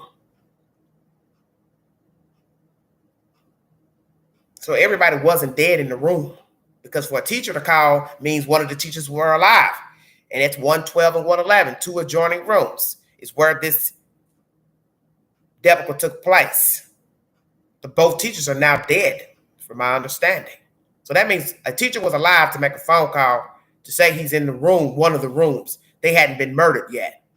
How crazy is that? You're hearing him shooting these people in the room. Probably children crying, hollering, screaming. And little do you know, you're about to meet your fate. Because he's about to come in that room too. So now let's ask that question. The adjoining rooms. Was there a door in between the adjoining rooms? Or just an open doorway to where he could just walk on into the next room? And if it had a door, did it have a lock on it? Solid door, or once again, another door with a window in it? This is messed up. All the way around. Why did the family not get this person help? You have to have seen the cuts on his faces. That has been brought out in the commentary I brought to any of you. Go back to the beginning of this live. You will hear news information that he had cuts on his face. Children talking about seeing him with cuts on their face coming to school with him with cuts on his face. So that means if children were talking and gossiping, you got a neighbor also repeating gossip. He said, she said, then why did somebody from the house where he was staying not ask him? Or did they ask him? Hey, why do you have cuts on your face? Where did you get those cuts? If they did ask, what did he tell them? The fact that he was a recluse. The fact that he bought the artillery. How did he get it in the house without them seeing it? Did he buy it and nobody was home? And then when he got home, they weren't there for him to see it. Why did he shoot that grandmother? What did she say so terrible for him to want to shoot her? Was this the grand scheme of everything? Shoot my grandmother and then shoot up these kids. Why did he shoot the kids? Why was the school a target? Is it because he felt like he was cheated on life? That these young people had better than him. But see, that's the point. You don't know what those children were going through. You don't know how great those kids' lives were. Just like nobody knew what you were going through except for people who were close to you. Allegedly. What was the purpose for killing those kids? Was he jealous of their youth? What he thought they had better than his own life? As you see, there are no strict gun laws in Texas. That is how he was able to buy the gun. He bought the gun with his own money, allegedly. He worked at Wendy's. So the myth that notion that he was poor, destitute, sleeping on a floor, inside a dish, brings that information during his life. He took his money and bought damn guns and ammunition, so he didn't care about having the latest tennis shoe, Michael Jordan, whatever. He wanted a gun instead of some nice pair of blue jeans and a shirt. Are you listening to what I'm saying to you? If indeed he was teased for God knows how many years, in the end, he didn't care about looking good anymore. He took his money and bought ammunition. So that should tell you something where his mind was the other day. Recently. He gave up on life. Perhaps he became a bully himself. They said he fought with other people. In school, maybe that's why he left school. He realized he was going to eventually probably get kicked out. Maybe he was retaliating against the people who bullied him. I don't know. The fact that you have an old man giving testimony and a reporter went toe-to-toe with him. Hey, is this he said, she said, or you talk directly to these students? Because I thought that was strange too, the information from the other day.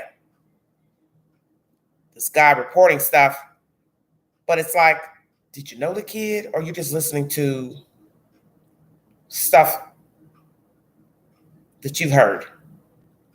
Did you actually talk to the child one-on-one? My last commentary, News Nation.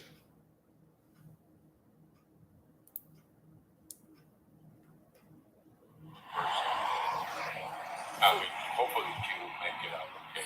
So she was living alone and No, her husband already there.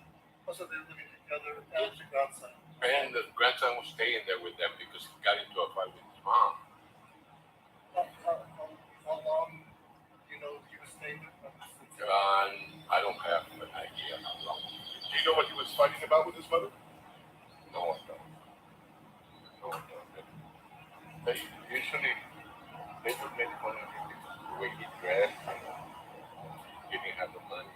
Or at least that's what we thought. But possibly he was saving his paychecks before he buy the weapons. When you said they were making fun of him, who was making fun of him? All his friends and everything. It's a very muffled interview. They're talking to the neighbor. He think he saved his money to buy the ammunition. No, his friends did. His friends told him. He's saying his friends told him this information. He had problems.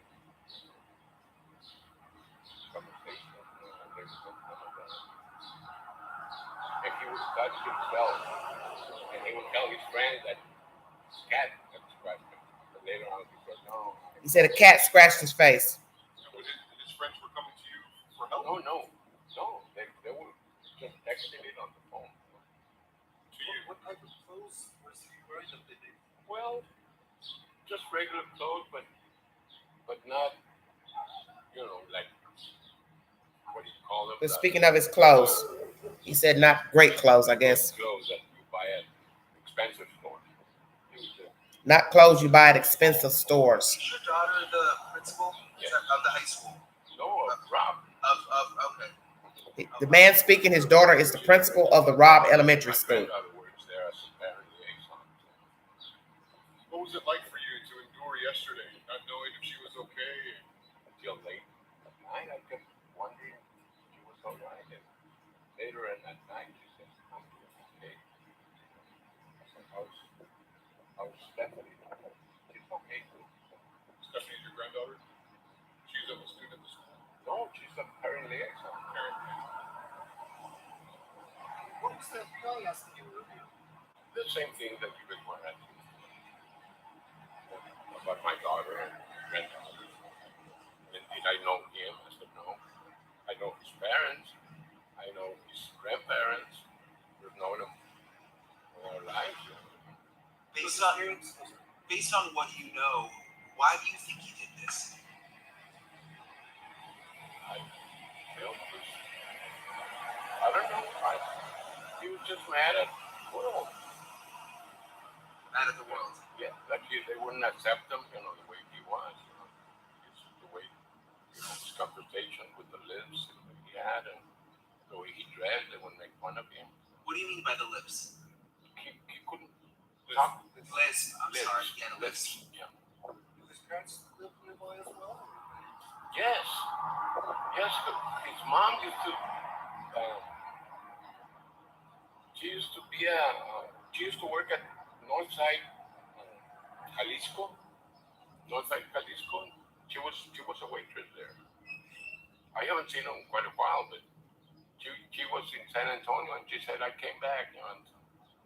But I know them all. I know everybody. Rolando has been my friend forever. That Rolando is grandmother's husband. Yes. But it sounds like the family life, like the shooter's family life, was very difficult. Probably, yeah.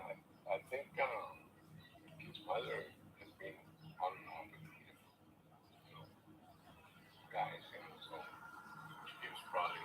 I can't really understand what he's saying. Say something about the mother and guys or something. I don't understand what he's saying. They should have had him speak up. I can barely hear what he's saying. I think she started arguing with him. He had just, like I say, he would argue with his mother. So he got into an argument with Sally. And her name is Celia Reyes.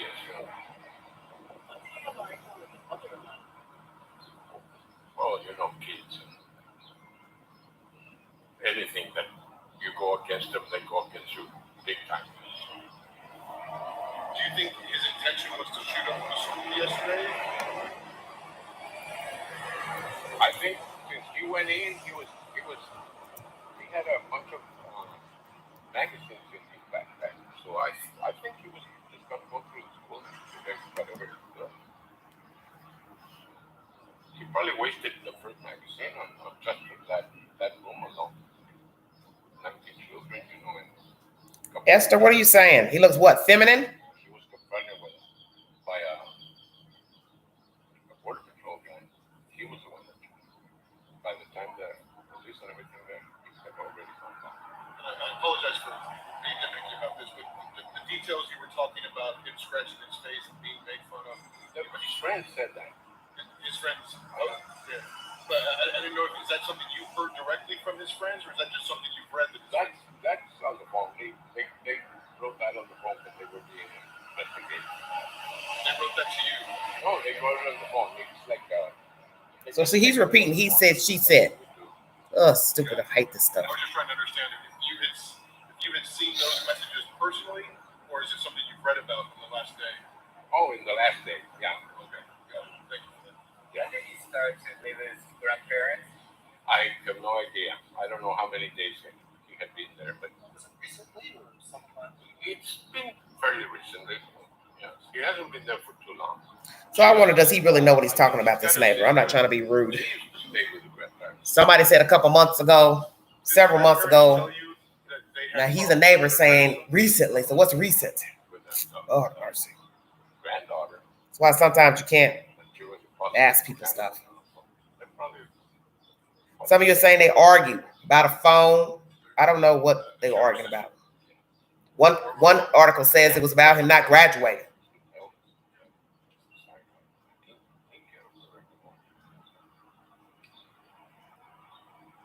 Did you hear the gunfire yesterday?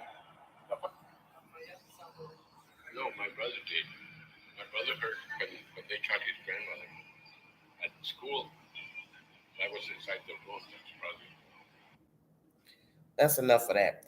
That interview wasn't good because you can barely hear what he was trying to say. The neighbor, basically, he was going by hearsay from articles or news of the children talking to him about the cuts on his face and this, that, and the other.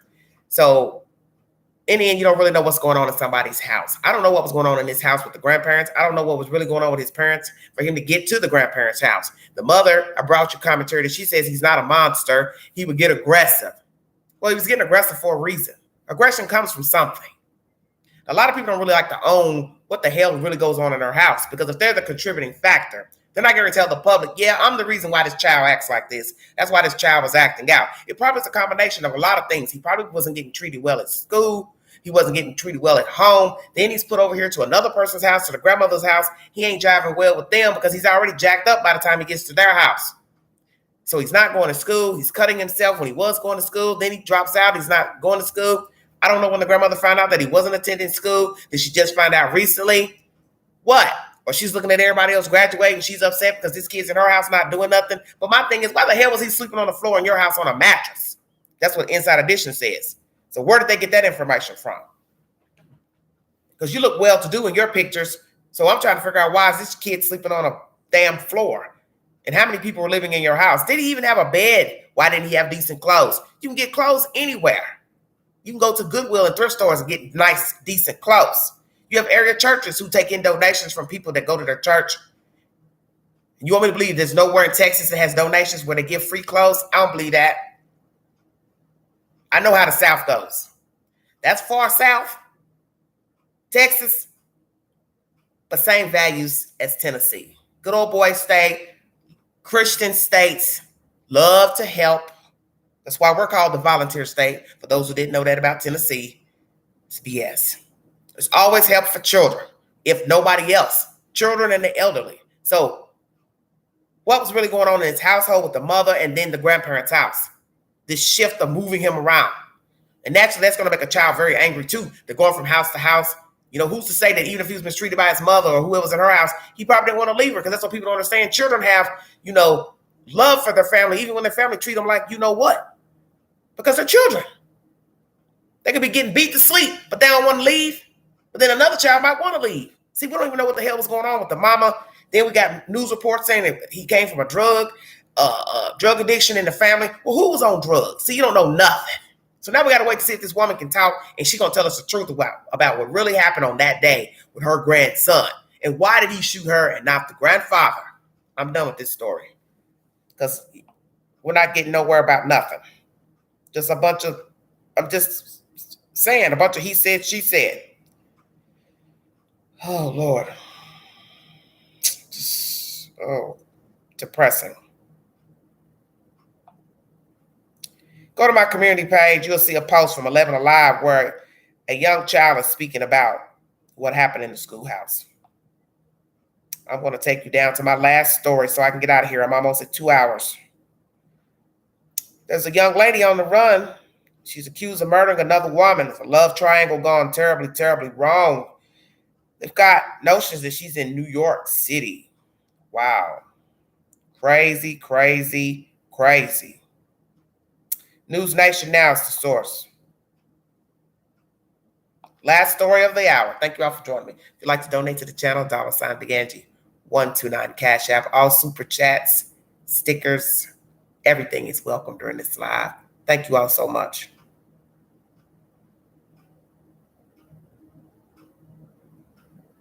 All right, Miss Woman, thank you.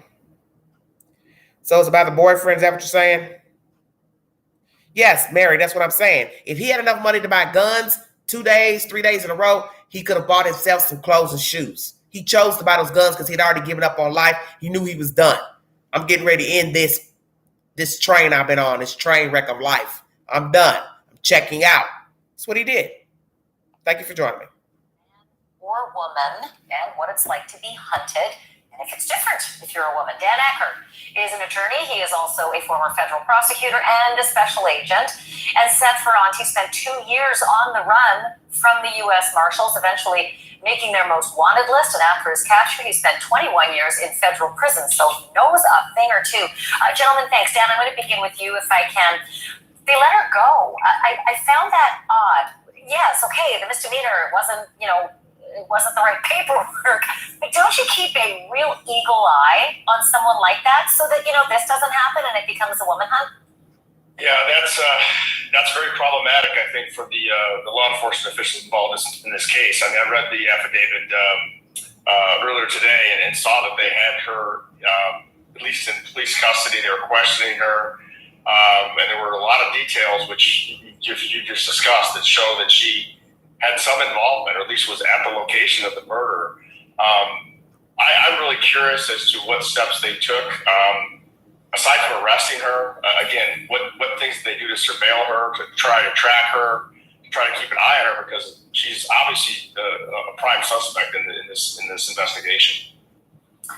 Seth, you have been in her shoes. I mean, literally, you've been on the run in the exact position on this exact day, trying to figure out what do I do next. What do you think she's thinking at this moment? It's only been, a couple, not like 2 weeks-ish. And so this is, I don't know if desperation has already set in. Did desperation set in minute one? Do you think it's different because she's a woman?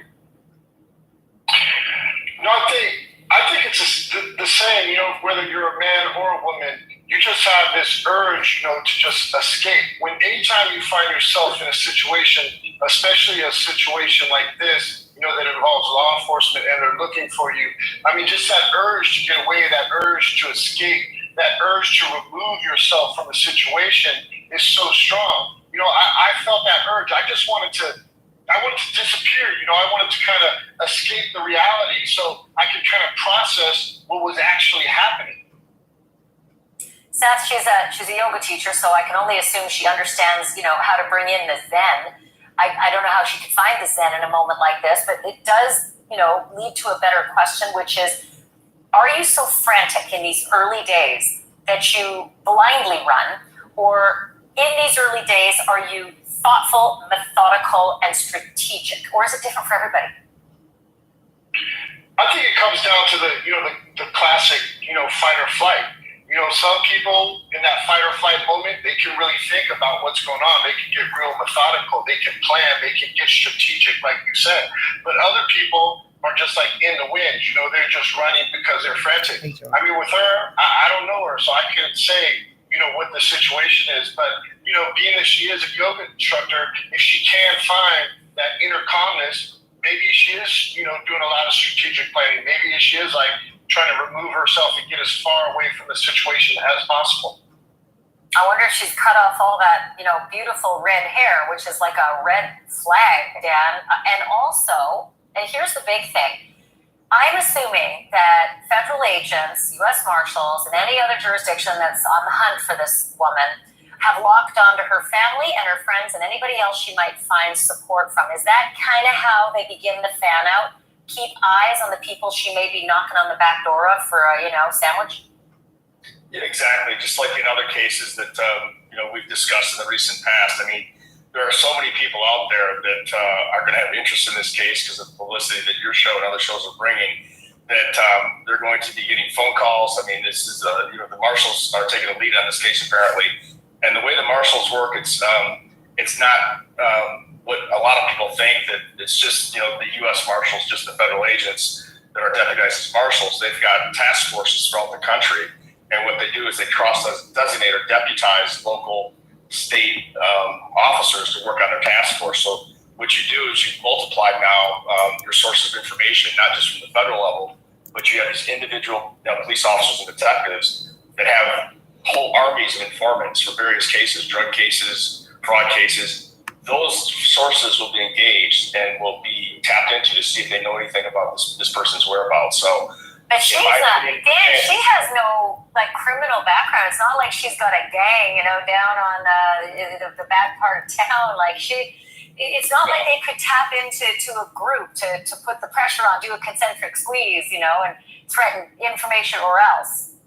Well, that's true, but I mean, people still are going to see things and they're going to hear things, and you'd be surprised. I mean, there's going to be, and as the other gentleman can attest to. I mean, I don't know what led to his capture eventually, but it probably was from somebody anonymously or somebody that was maybe known to him that provided information. What was it, Seth? Homeowners for limited. Sorry about that. They jumped off.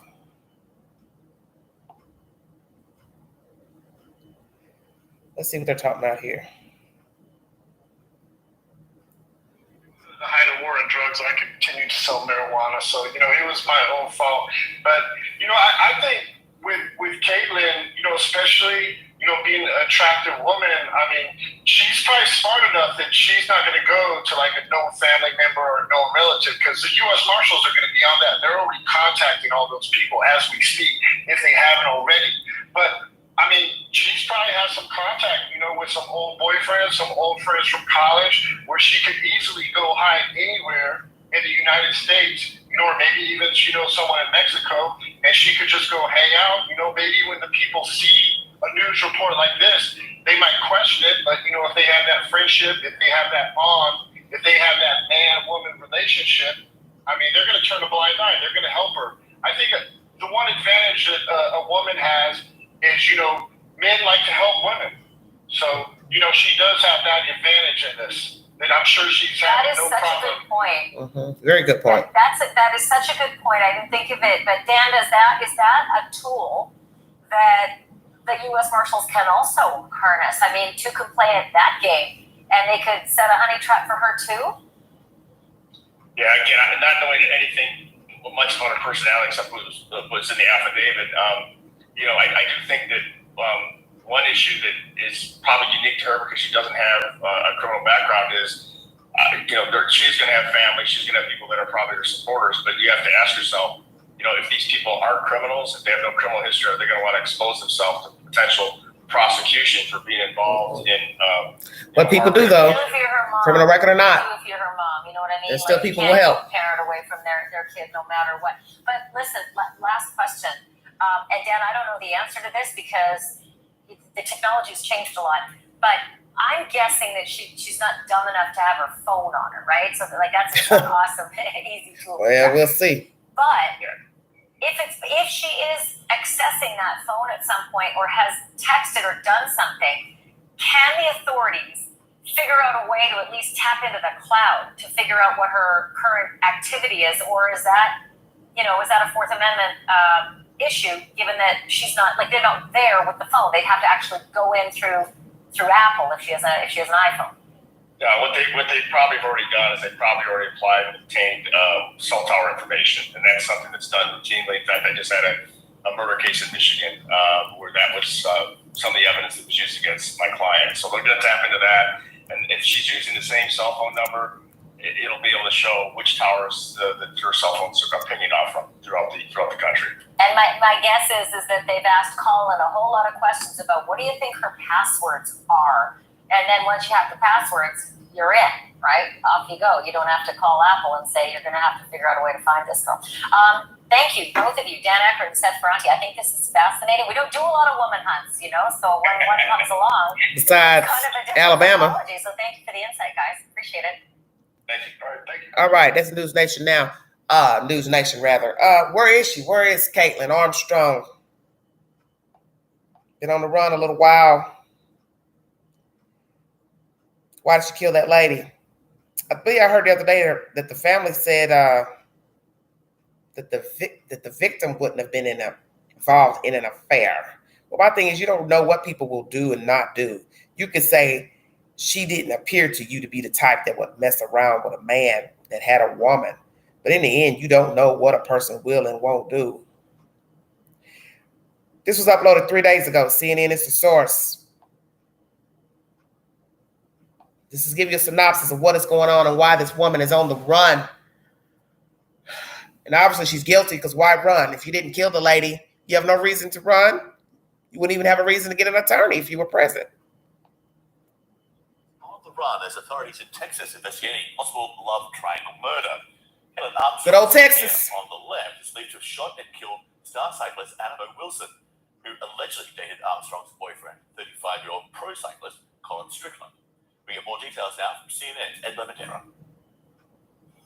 A manhunt is underway for 34-year-old Kaitlin Marie Armstrong in the suspected murder of professional cyclist Anna Mariah Wilson. She is snaking through into the finish. This is Mariah Wilson. Wilson, known as Mo, was considered one of the best gravel racing cyclists in the world. Police suspect she was killed in a love triangle gone wrong after Armstrong learned Wilson had been spending time with her boyfriend, fellow cyclist Colin Strickland. The champ is in the house! This is Mariah Wilson! On May 11th, Wilson was in Austin, Texas, preparing for an upcoming race. Austin police say that night, 25-year-old Wilson was found murdered in the bathroom of a friend's home. She was shot multiple times. According to a police affidavit, on the day Wilson was murdered, she went to a public swimming pool and had dinner with fellow cyclist Colin Strickland. The two had a brief romantic relationship in the fall of 2021 while Strickland was on a break from his relationship with Armstrong, who he had dated for about 3 years. Austin police say surveillance video shows Armstrong's car pulling up next to the house where Wilson was staying around the time she was murdered. and that a gun discovered in the house where Armstrong lived with Strickland is the likely murder weapon. The police affidavit also states that authorities have learned that Armstrong was furious and shaking in anger when she learned of Strickland's romantic relationship with Wilson in January. The day after the murder, Kaitlin Armstrong was interviewed by investigators and presented with the evidence. The police affidavit described Armstrong was very still and guarded as investigators detailed what they had discovered. She then requested to leave. A week later, U.S. Marshals announced they were assisting in a search for Armstrong, but the 34-year-old woman has disappeared since her interview with police. Happy birthday, BWR champion! Just weeks before her murder, Mo Wilson was celebrating with Obviously. friends after winning the Belgian waffle ride in California. These are the last images of her competing in a sport she dominated.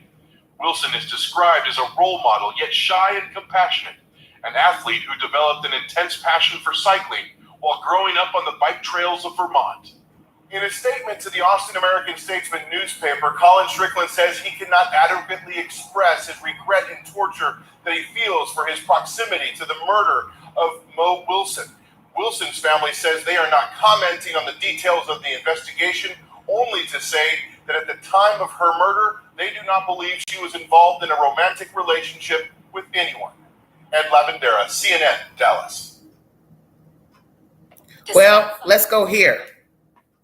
Maybe she wasn't in a relationship at the time of death, but maybe he still liked her. And people don't tell all their business. So let's start at the beginning. Did these two have a romantic affair? Mr. Strickland. Ms. Wilson.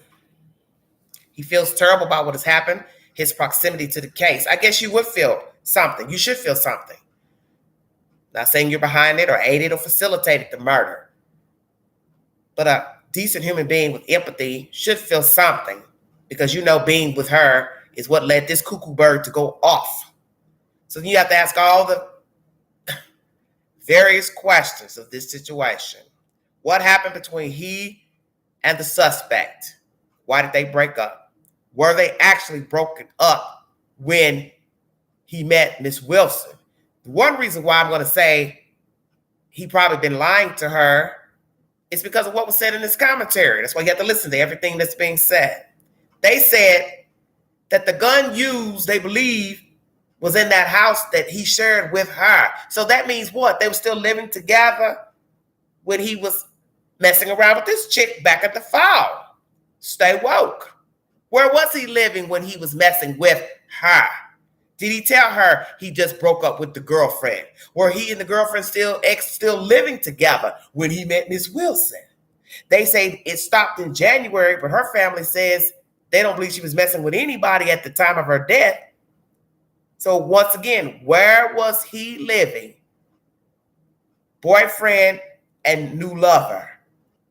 Was he still living with the ex on and off again? Or did they have an open relationship? Or he thought it was open and she didn't? See, you can ask 1,000 questions. Why is she on the run, Miss Armstrong? If you didn't kill the lady, why are you running? And 9 times out of 10, she's colored her hair dark. It's probably straight, probably shorter. Probably killed her to cut all that pretty hair off. Why not just move on, Miss Armstrong?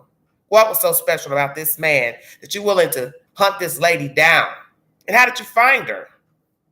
Or you knew her itinerary because she's a public person, public athlete, or whichsoever. You're willing to go in somebody else's house and kill her. It's pretty brazen. Kill her in somebody else's house. How'd you get in? Did she let you in? Have you two talked before? Message each other, message one another. Have you messaged this victim? Hey, I know what's going on. You're messing with my man. Did she reply? Did she ever confront the boyfriend? What is the truth? Because you're never going to get the truth. Who's going to really tell the truth? Hey, yeah, I was cheating on my girlfriend with the new lady that's now dead. Is that the reason why maybe it broke off in January? Because the woman realized he ain't stopped messing with the killer. Somebody says he's a dog. Okay. See, that's one thing I've learned about people. People will only tell you what they want to tell you about a story. They don't tell you the whole truth. We don't know if this woman ever told people she was messing with this man. Did she ever tell a friend or family she was seeing him at some point? They're not really commenting because they don't want to, I guess, taint the investigation. And they don't have to tell all the truth either, what they knew and didn't know. But what made this woman pop off to kill this lady? It's obvious she killed her because she's on the run. Innocent people don't go on the run. You have no reason to run if you haven't done anything. You want to sell it so you can go on with your life. Hey, yeah, I knew of him, him, her, but I didn't do anything. I didn't hurt him. Was he cheating on his girlfriend at the time, last year, with the new lady, the cyclist? Naturally, they have a common bond. Two. What happened? He met her, liked her. One thing led to another. They took up with one another. Did he tell her the truth? Yeah, I just broke up with my girlfriend. We're not together. Let's ride this wave on out. What a hell of a wave. Many months later, she's dead. So what one is going to have to ask themselves, are we talking about a deranged person that couldn't move on and you actually were broke up at the time that you met that lady last year? Something popped up between you two to where it didn't work out. She still was holding animosity because you didn't want her back or you two weren't together. Or are we talking about, just as somebody in the chat says, you're a damn dog and you were messing with that girl while you were living with that chick? Y'all call it off this year, but you're still pounding and whining over her or still messing with her, and old girl decides to pop off and lose her damn mind. What's the truth?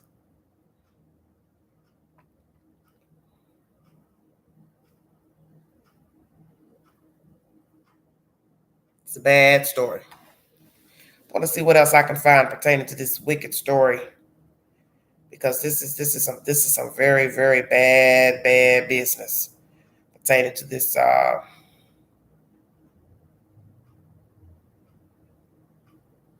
situation. Prayers for the victim's family. Let me see if I can find what I'm looking for. Hold on 1 minute.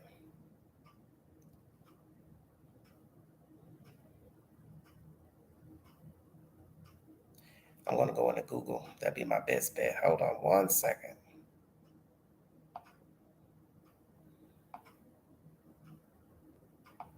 Thank you all for joining me. This is my last story for the evening. Very, very wicked story.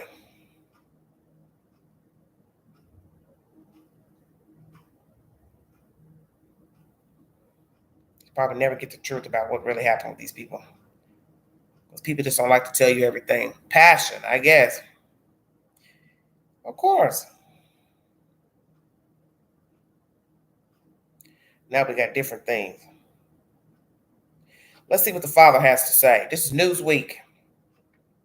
The father of missing realtor and yoga teacher Kaitlin Armstrong, who police have accused of going on the run after killing a love triangle rival, has insisted his daughter could not be the killer. Michael Armstrong claims he knows the 34-year-old is not capable of committing the crime and therefore she could not be responsible for gunning down rising cycling star Anna Mariah Wilson, 25. The athlete was shot multiple times at a friend's home in Austin, Texas, back on May 11th, while Wilson was questioned by police the next day and disappeared the day after that. Speaking to Good Morning America Tuesday, Dad Michael Armstrong said, "I know her. I know how she thinks, and I know what she believes, and I know that she just would not do something like this. I know her. I know her." When asked about the police's allegation that his daughter had killed Wilson, he replied, "That is what they believe. I know that she did not do this. There are a lot of unanswered questions." And when asked to give a message to his daughter, he said, "We love you, Katie, and we are going to figure this out." As you heard in News Nation, there will be people that will maybe not want to risk getting in trouble if they have never been in trouble with the law. But then the flip side is there will be people who will aid a perpetrator anyway, knowing it's wrong. Michael Armstrong said he knew where his daughter was 5 days ago, which was the last time he spoke to her. Let me repeat that. Michael Armstrong said he knew where his daughter was 5 days ago, which was the last time he spoke to her. This content was uploaded on 5/24. And this is by Newsweek. Let's talk about the obvious. Why would the police wait 1 week to bring forth U.S. Marshals to serve her what a warrant to pick her up? Because obviously they went looking for her at her set address and they realized she was gone. They also had to talk to her father, family members, whomever, and they said what? What did you say to the police when they came for the warrant? Hey, where's your daughter? What'd you tell her? I know where she's at, but I'm not telling you. So that means you're aiding a fugitive. Now, daddy. You know that's not right. So what did you tell them initially when they came asking about your daughter? You now write in this commentary that you knew where she was. Well, you're wrong for that because you're not giving authorities the address and location days ago. So that means you're aiding. So as you see, there will be people who probably never been in trouble with the law will aid a person in wrongdoing and or a fugitive. This is jacked up. I want to know why police had information, evidence that she did it. What was the evidence? And why did you not arrest her the day you had her in the room interrogating her? 1 week later, she's had enough time to get on the damn road. That's why she removed herself from the interrogation room and went on and plotted her way out of this. Last sighting is New York, is what I've been told. This was uploaded 2 days ago. They say she's on the move. This was uploaded May 25th. 1 second. My phone information is freezing up. Federal agents have expanded their search for Kaitlin Marie. I don't know, why does it not want to show? Okay, who is suspected in the fatal May 11th shooting professional cyclist Anna Mariah Wilson in Austin, Texas. U.S. Marshal Service said Wednesday they think Armstrong 34 boarded a flight to Houston from Austin Bergstrom Airport on May 14th at 12:30 p.m. She then took a connecting Southwest Airlines flight to New York's LaGuardia Airport. Investigators said, the Austin American Statesman reported. So that's what I've been hearing as of late. Trying to find something that's recent pertaining to this diabolical mess. Oh, wow. New York.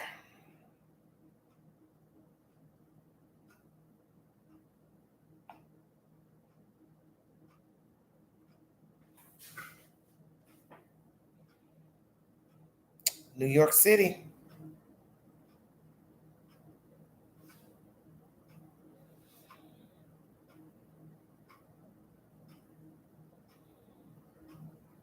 A lot of this is just a couple of days old commentary. I'm trying to find the latest information pertaining to this woman. Wow, what a mess. Her father says, I know her. I know how she thinks. Obviously, you don't know how she thinks. Because if you knew how she thinks, you would have known she would have went on the run. So you can't say that you know her. You don't know anybody. No such thing as knowing people. Yeah, most of this information is dated because she's still on the run. Let me see, podcast, apple.com. Nancy Grace.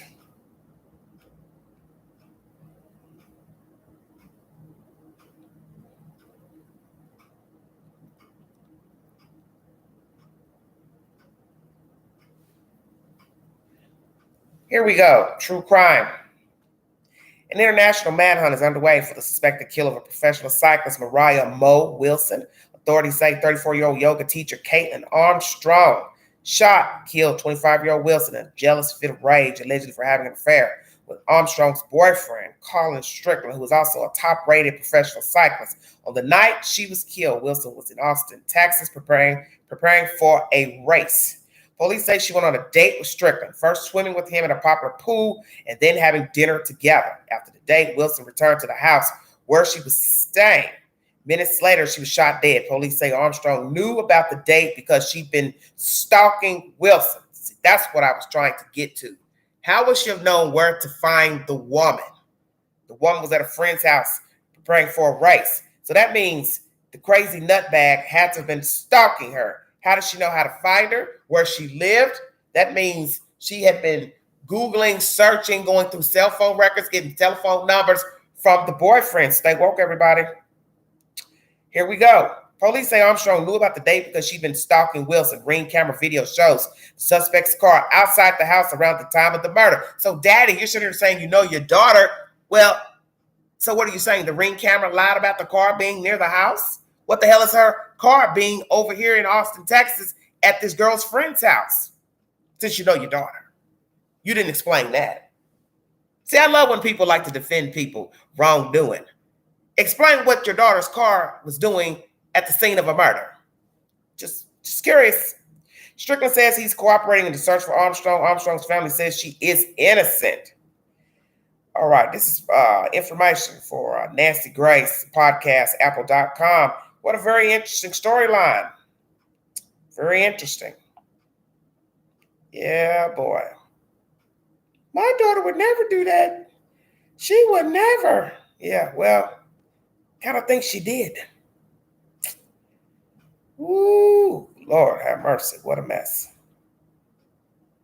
What's the truth to this baffling story? Armstrong, are you going to end up like Miss White from Alabama, killing yourself in the car once the U.S. Marshals get a hold of you? Are you going to end up killing yourself like the jailer from Alabama who helped a man escape a jail out of Alabama? Why do this to yourself? You're embarrassing yourself. You're embarrassing yourself. You're embarrassing your family. You're making a fool out of yourself to get yourself in such a tangled web of deceit, lies, manipulation. It's all the same connery, buffoonery, now murder. You should have just cut your losses and moved on like the rest of us do. You think you're the only one that's ever been hurt or betrayed by a man, been lied to by a man, or a man decided he no longer wanted to be with you, whatever the circumstances were at the time between you and Mr. Strickland. You should have moved on. Give him a good cussing out, break a few dishes, and keep it moving. You could have moved on. He did at one point. I don't know if they were still seeing each other up until death, but obviously they've got them eating dinner and swimming at a swimming pool, so they still were in cahoots with each other. And obviously that bothered you because I think you've been upset for some time. He's been talking to this woman for God knows how long, and you've been knowing about it, and he chose her to some degree or another. You could not accept that. So you've executed this plan on the day that you saw them together, and you followed her back to that house, Austin, Texas, and you murdered her. What's baffling to me is that she didn't notice she was being stalked. Did she get a feeling she had been stalked? If so, why didn't she call authorities? Have you been calling her, texting her, emailing her? Have you confronted her physically? If so, why wouldn't she call law enforcement? Did she ever tell Mr. Strickland? Have you confronted Mr. Strickland about still seeing this woman? He denied it. Oh, we're just friends. It's nothing. Were you all actually still together in a relationship, sleeping with each other, having sex, or living in the same house? Because they're now linking the gun that's linked to your domain that you two shared as the weapon used to kill this lady. So that means they have knowledge that there was a gun in that house with the same mark and makings of the gun used to kill Miss Wilson. He could have been playing both of them. See, we don't know. Because as I told you, a person is not going to tell you everything. You think he's going to tell the truth about seeing both of them at the same time, living with this woman and still seeing this chick here, the dead lady? Nah. I'm sorry. Oh, it's all my fault. Well, maybe you should play dead. Maybe you should play dead like the victim. Yeah, you don't want to play dead because you're very grateful she didn't kill you. But see, that's the thing about the mind. The mind will tell you to do crazy things. The mind will tell you to kill the opponent. The mind will tell you to kill the person who's wronging you. The mind will also tell you to kill both of them. No, I'm going to remove her. She's the problem. Let me get this pretty girl out of the way. We're going to keep the man. Because if I get her out of the way, maybe he will come back to me. He'll say, oh, I made a mistake. Hell no. Hell no. He'll probably go pick another cutie out. Did they not register with you, Miss Lady? Miss Armstrong, that You're now on the run for killing this lady, and I believe 9 times out of 10, or 10 out of 10, you did kill that lady. That's why you're on the run. Your daddy don't know you. Nobody knows you. You probably didn't even know your damn self. You're probably stunned that you killed this woman, but it's too late. You can't take it back. You think, oh boy, ain't getting ready to go find another cutie pie? Stay woke. So in the end, you didn't get the guy. You weren't going to get the guy anyway by killing her, because they got doorbell cameras to show you were in the vicinity of the house of where the woman ended up dead. Now we got to ask ourselves, how the hell did you get in the house to kill her inside of the house? So I think you walked up, knocked on the door, and she foolishly opened it. So where was the person who owned the house, apartment, condo? Where were they? This is some creepy stuff.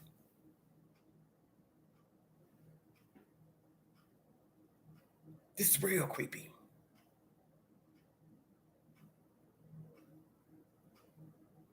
What are you all trying to say in the chat? You think the guy did it? Probably not. Life's been good to him. He's not going to kill the sugar mama. Hell no. See, everything was good up until she got dead. He would have kept playing this game if indeed he was playing the woman and seeing both of them. I don't know because I don't know him. But we know people are vicious sexually. Yeah, I got her. She's always there for me. I've been with her the longest. I'm going to keep her on standby, and I'm going to keep the new girl. So you don't know what's the truth. You don't know if he actually broke up with that girlfriend back in the fall, started seeing Miss Wilson. You don't know when they broke up this year, he and the new lady, Miss Wilson. Because what you have to ask yourself, if they broke up in January, why are they having lunch and swimming in a swimming pool together, or having dinner? But it's not to say the two people can't remain friends after the fact. It happens. I'm just going to say with a lot of Black relationships, a lot of us don't remain friends with the other person after we break up. No, I ain't trying to throw no shade. But I've noticed that with a lot of Caucasian people and relationships with white people, you all remain friends with your lovers, ex-husbands, wives. A lot of Black people, we don't rock like that. When it's over, it's done. And they ain't gonna say ain't gonna be no teeter-tattering going back and forth till we finally get rid of them and leave them alone. But usually there's no friendship. There's no going over to their house for dinner, eating with them after the relationship is busted up. The divorce is final. Ain't no eating, meeting, vacations, sharing houses, moving back in with each other. Hell to the no. A lot of us don't do that. So I can't really say what was going on between Mr. Strickland and Miss Wilson. If indeed they broke up in the first of this year and then just still were seeing each other, talking to each other. I don't know. Because I don't know him. I don't know the decedent. I don't know the lady who's on the run. But I do believe she's guilty. Most people who've gone on the run were guilty of the said crime. You have no reason to go on the run. You know, this isn't a case of a 1 hour and a half movie, The Fugitive, where I've got to get evidence to exonerate myself. I don't think so. You killed that lady. Your car was at the scene of the crime. You did that to her. Because my thing is, if you didn't do it, you'd gladly give information to the authorities to say who you thought did it. I wouldn't doubt if you threw your boyfriend under the bus, your ex-boyfriend, and told the authorities he did it. Because you're mad at the world. You're mad at the new lady. You're mad at him for using you or not choosing you, however the situation went between you two or you three. Now we got to ask all those questions. Who was on first, who was on second, and who was on third? Sadly, Miss Wilson is the biggest loser because she's no longer alive.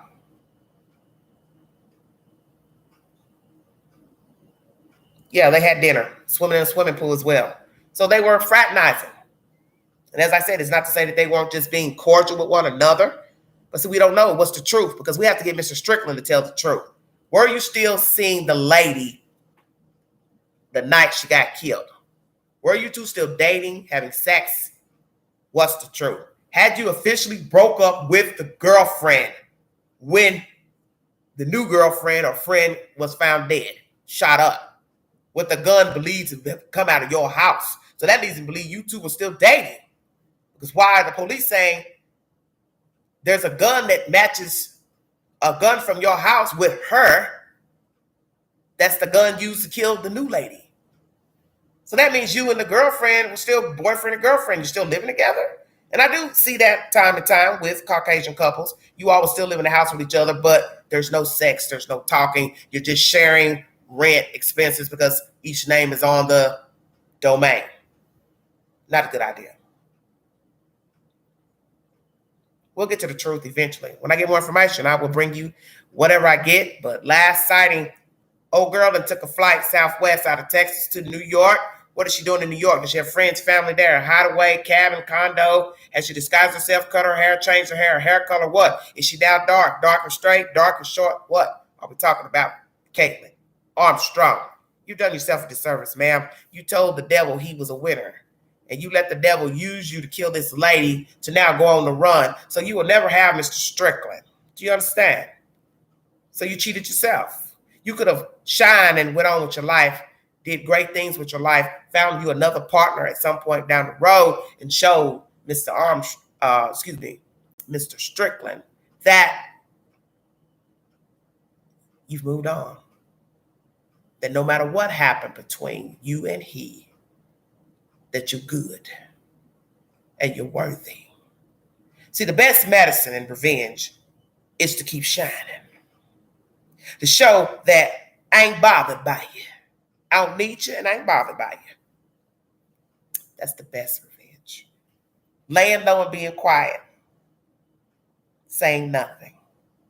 No more messages, no more texts, no more tantrums, no more crying, no more moaning, no more following people, stalking people. Whatever you were doing that was eating away at your soul pertaining to Mr. Strickland, you should have prayed about it and turned it over, let God work it out, and tried your best to move on. See, what you needed in your life was God.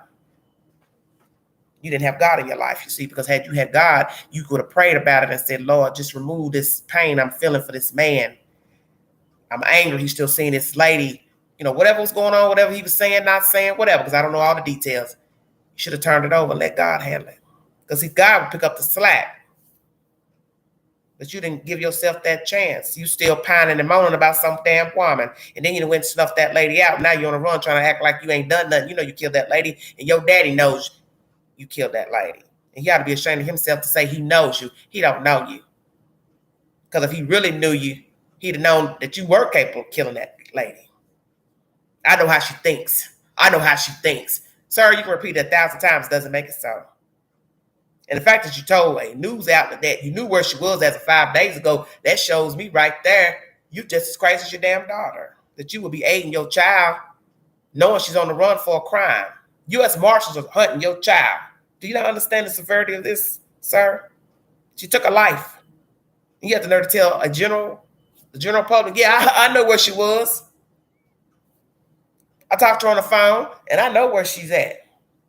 Are you just a dumbo? So obviously, as they talk about the apple and the tree, your daughter is dumb and so are you. So she got it from her damn daddy. How about that? Not like the old song. She got it from her mama. She got it from her daddy. Because her daddy ain't the brightest bulb in the patch, and nor is she. See, if you care anything about your child, you would tell her, come on back home. I got your bond money, or I'll get the bond money to get you out. And we'll go from that. You sitting there talking about we're going to support you. How the hell are you going to support somebody on the run? Unless it's to aid them money to stay on the run. And that's a very foolish decision if you decide to do so, you and your family. You're doing her a disservice, and you're showing utter disrespect for the dead. Because you're basically saying she's not worthy, the girl that your child killed. Very sick. I want to thank you all for joining me. You all have a wonderful weekend. Be safe out there. If you see something, say something. Be a part of the solution and not the problem. Mind the children. Very baffling information. This live was pertaining to a wannabe copycat situation out of Nashville, Tennessee, where some teachers held a suspect down that jumped the fence and ran into a school building. Also, I brought you information about Uvalde updates, what allegedly happened on that fateful day this week. One of the slain teacher's husband died of a heart attack, possibly from a broken heart. The passing of his wife. The layout of what happened inside of the school allegedly. Phone calls made to the dispatch at 911 has been relayed. Who called whom? Children and teachers called on that fateful day. I also brought you information pertaining to the Katrina victims who are now being sued by the state of Louisiana for grants that were given to them to build their houses higher up, and they didn't follow the protocol, and now the state wants that money back. They have retrieved less than $13 million from said civilians out of the state of Louisiana, which I think is atrocious and just utter disrespect to anybody that was a victim of Katrina. Maybe some of those people need to go back and watch the content from 2005 when there were dead bodies floating around New Orleans, along with rats, dogs, and cats.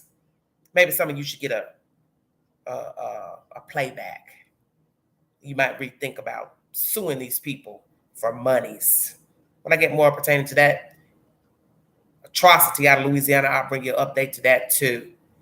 And then this last story, Kaitlin Armstrong on the run for allegedly killing a 25-year-old cyclist that was seeing the same man that she was dating. I don't know what is the truth pertaining to the relationship of all three parties, but I do believe that Kaitlin killed Miss Wilson. I do believe she did, and I believe that is why she is on the run. Her last sighting is leaving out of Texas on a plane to New York. Thank you all so much. Thank you, mods. You all have a wonderful weekend. And once again, if you'd like to donate to this great network, $BigAngie129 Cash App, and all super chat stickers are welcome during my lives. God bless all of you. Have a safe weekend. This is Everyday Shenanigans. Prayers for the victims, families out of Texas, Uvalde. Prayers for the community, the children, the staff. Horrible way to end your summer, the start of a summer break. Very tragic. And prayers that these children will be able to regroup and have faith to go back to school at the end of the summer and live cohesively as children. Prayers for those who are being bullied. Get help. Do not become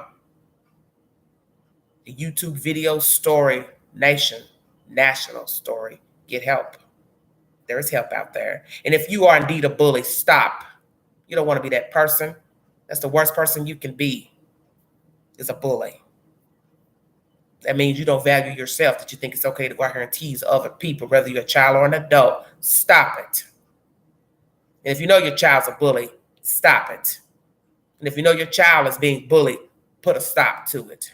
If you see something wrong with your child or acting out, too quiet, acting strange, violent, get them help. Be a part of the solution. Everyday Shenanigans. Thank you.